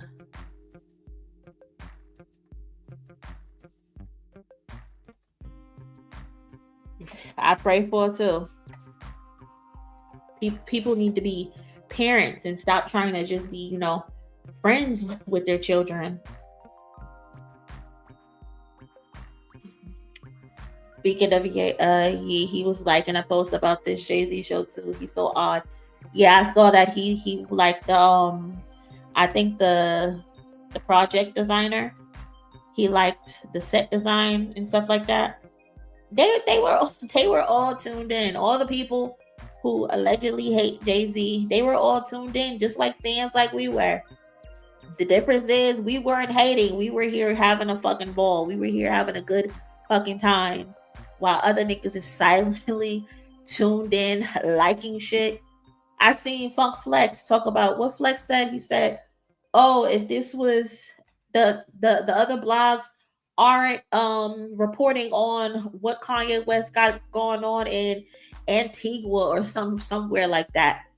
And it's like, we don't give a fuck, Flex. We don't care. We do not care.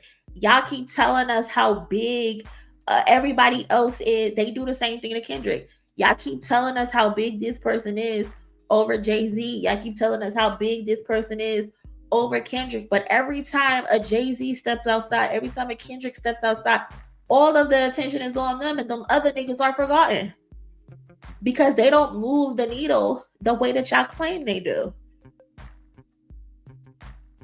Kanye had shows the same time that Jay-Z did.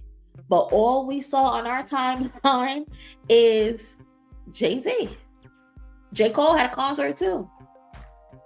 All we saw was Jay-Z.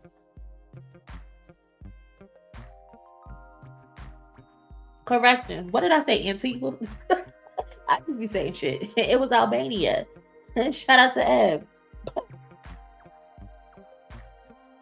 If Kanye is bigger than Jay-Z, then Kanye would have overshadowed what Jay-Z had going on. But clearly that's not the truth. Nobody gives a fuck about what Kanye got going on in Albania. No shame to the people of Albania. Shout out to y'all. I don't know what y'all got going on over there, but shout out to y'all. Nobody gives a fuck about what he got going on in Albania. Everybody and their mama in Albania showed up because they don't get that type of entertainment. Niggas was excited to see Jay-Z. And until y'all get that shit through y'all thick ass skulls, y'all are always going to be disappointed. Talking about something, these blogs ain't covering what Kanye got going on. Kanye is making history. Nigga, it's Albania. Get the fuck out of here, bro. Don't nobody give a fuck. We do not care.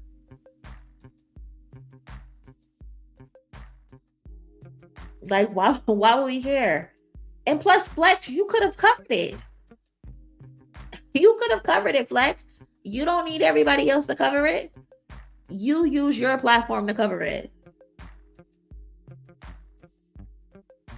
You know?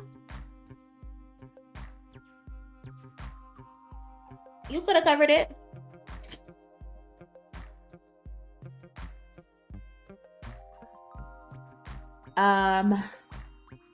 Monie, can you give us an update about the boy that was mauled by the dogs, met with Kendrick? I know his birthday is this month. I'm not sure what the update is. I'll reach out to Ant and see if there's an update on anything. I gotta go back and look and see what the young boy's name is, and probably maybe I could look up his family on Facebook or something. But the last time I heard anything about it, I had spoke to Ant and they said that they were gonna reach out to the young boy and his family, but I don't know what the update is. If I do find anything, of course, you know, I'll come let y'all know. But I'm not sure.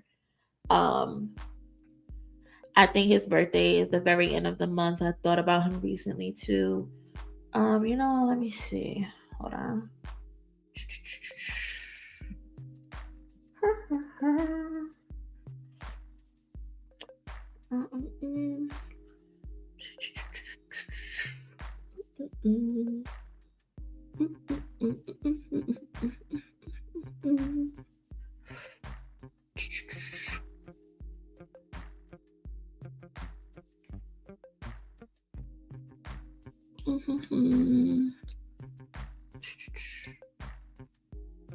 I gotta see.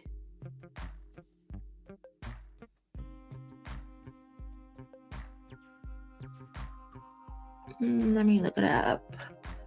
I think I found his name. JID.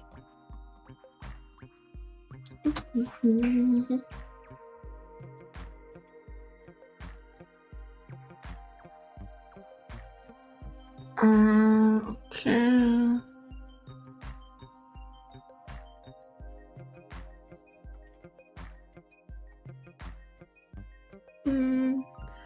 I don't see anything.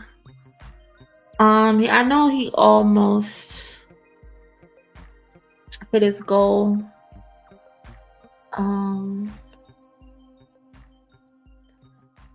This is his. That link right there is his GoFundMe. But yeah, the last time I spoke to Ant, he said that they were gonna reach out to the family and see what it is that they could do. I'm pretty sure, you know, they're gonna keep their promise, but I'll do a little bit more research tomorrow in the morning to see anything that I could find. I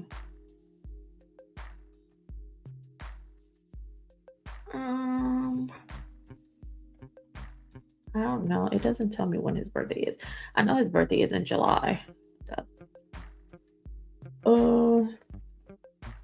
But I think, Yeah, I think that's all I have for tonight, cousins. But I appreciate everybody for coming to hang out with me for this last 3 hours and 30-ish minutes. Appreciate y'all so much. Thank you to everybody who contributed to today's goal. Thank you so much. I appreciate y'all. Thank you for everybody who helped us hit our likes. We got over 300 likes. So shout out to y'all. Also, shout out to the chat for everybody to participate in the chat today. I appreciate that very, very much. I might stream again tomorrow. Hopefully, some stuff happens so we can have some topics. But if not, if anything, I will see y'all in the Discord or on Twitter, wherever we interact. Love y'all. Enjoy the rest of y'all night.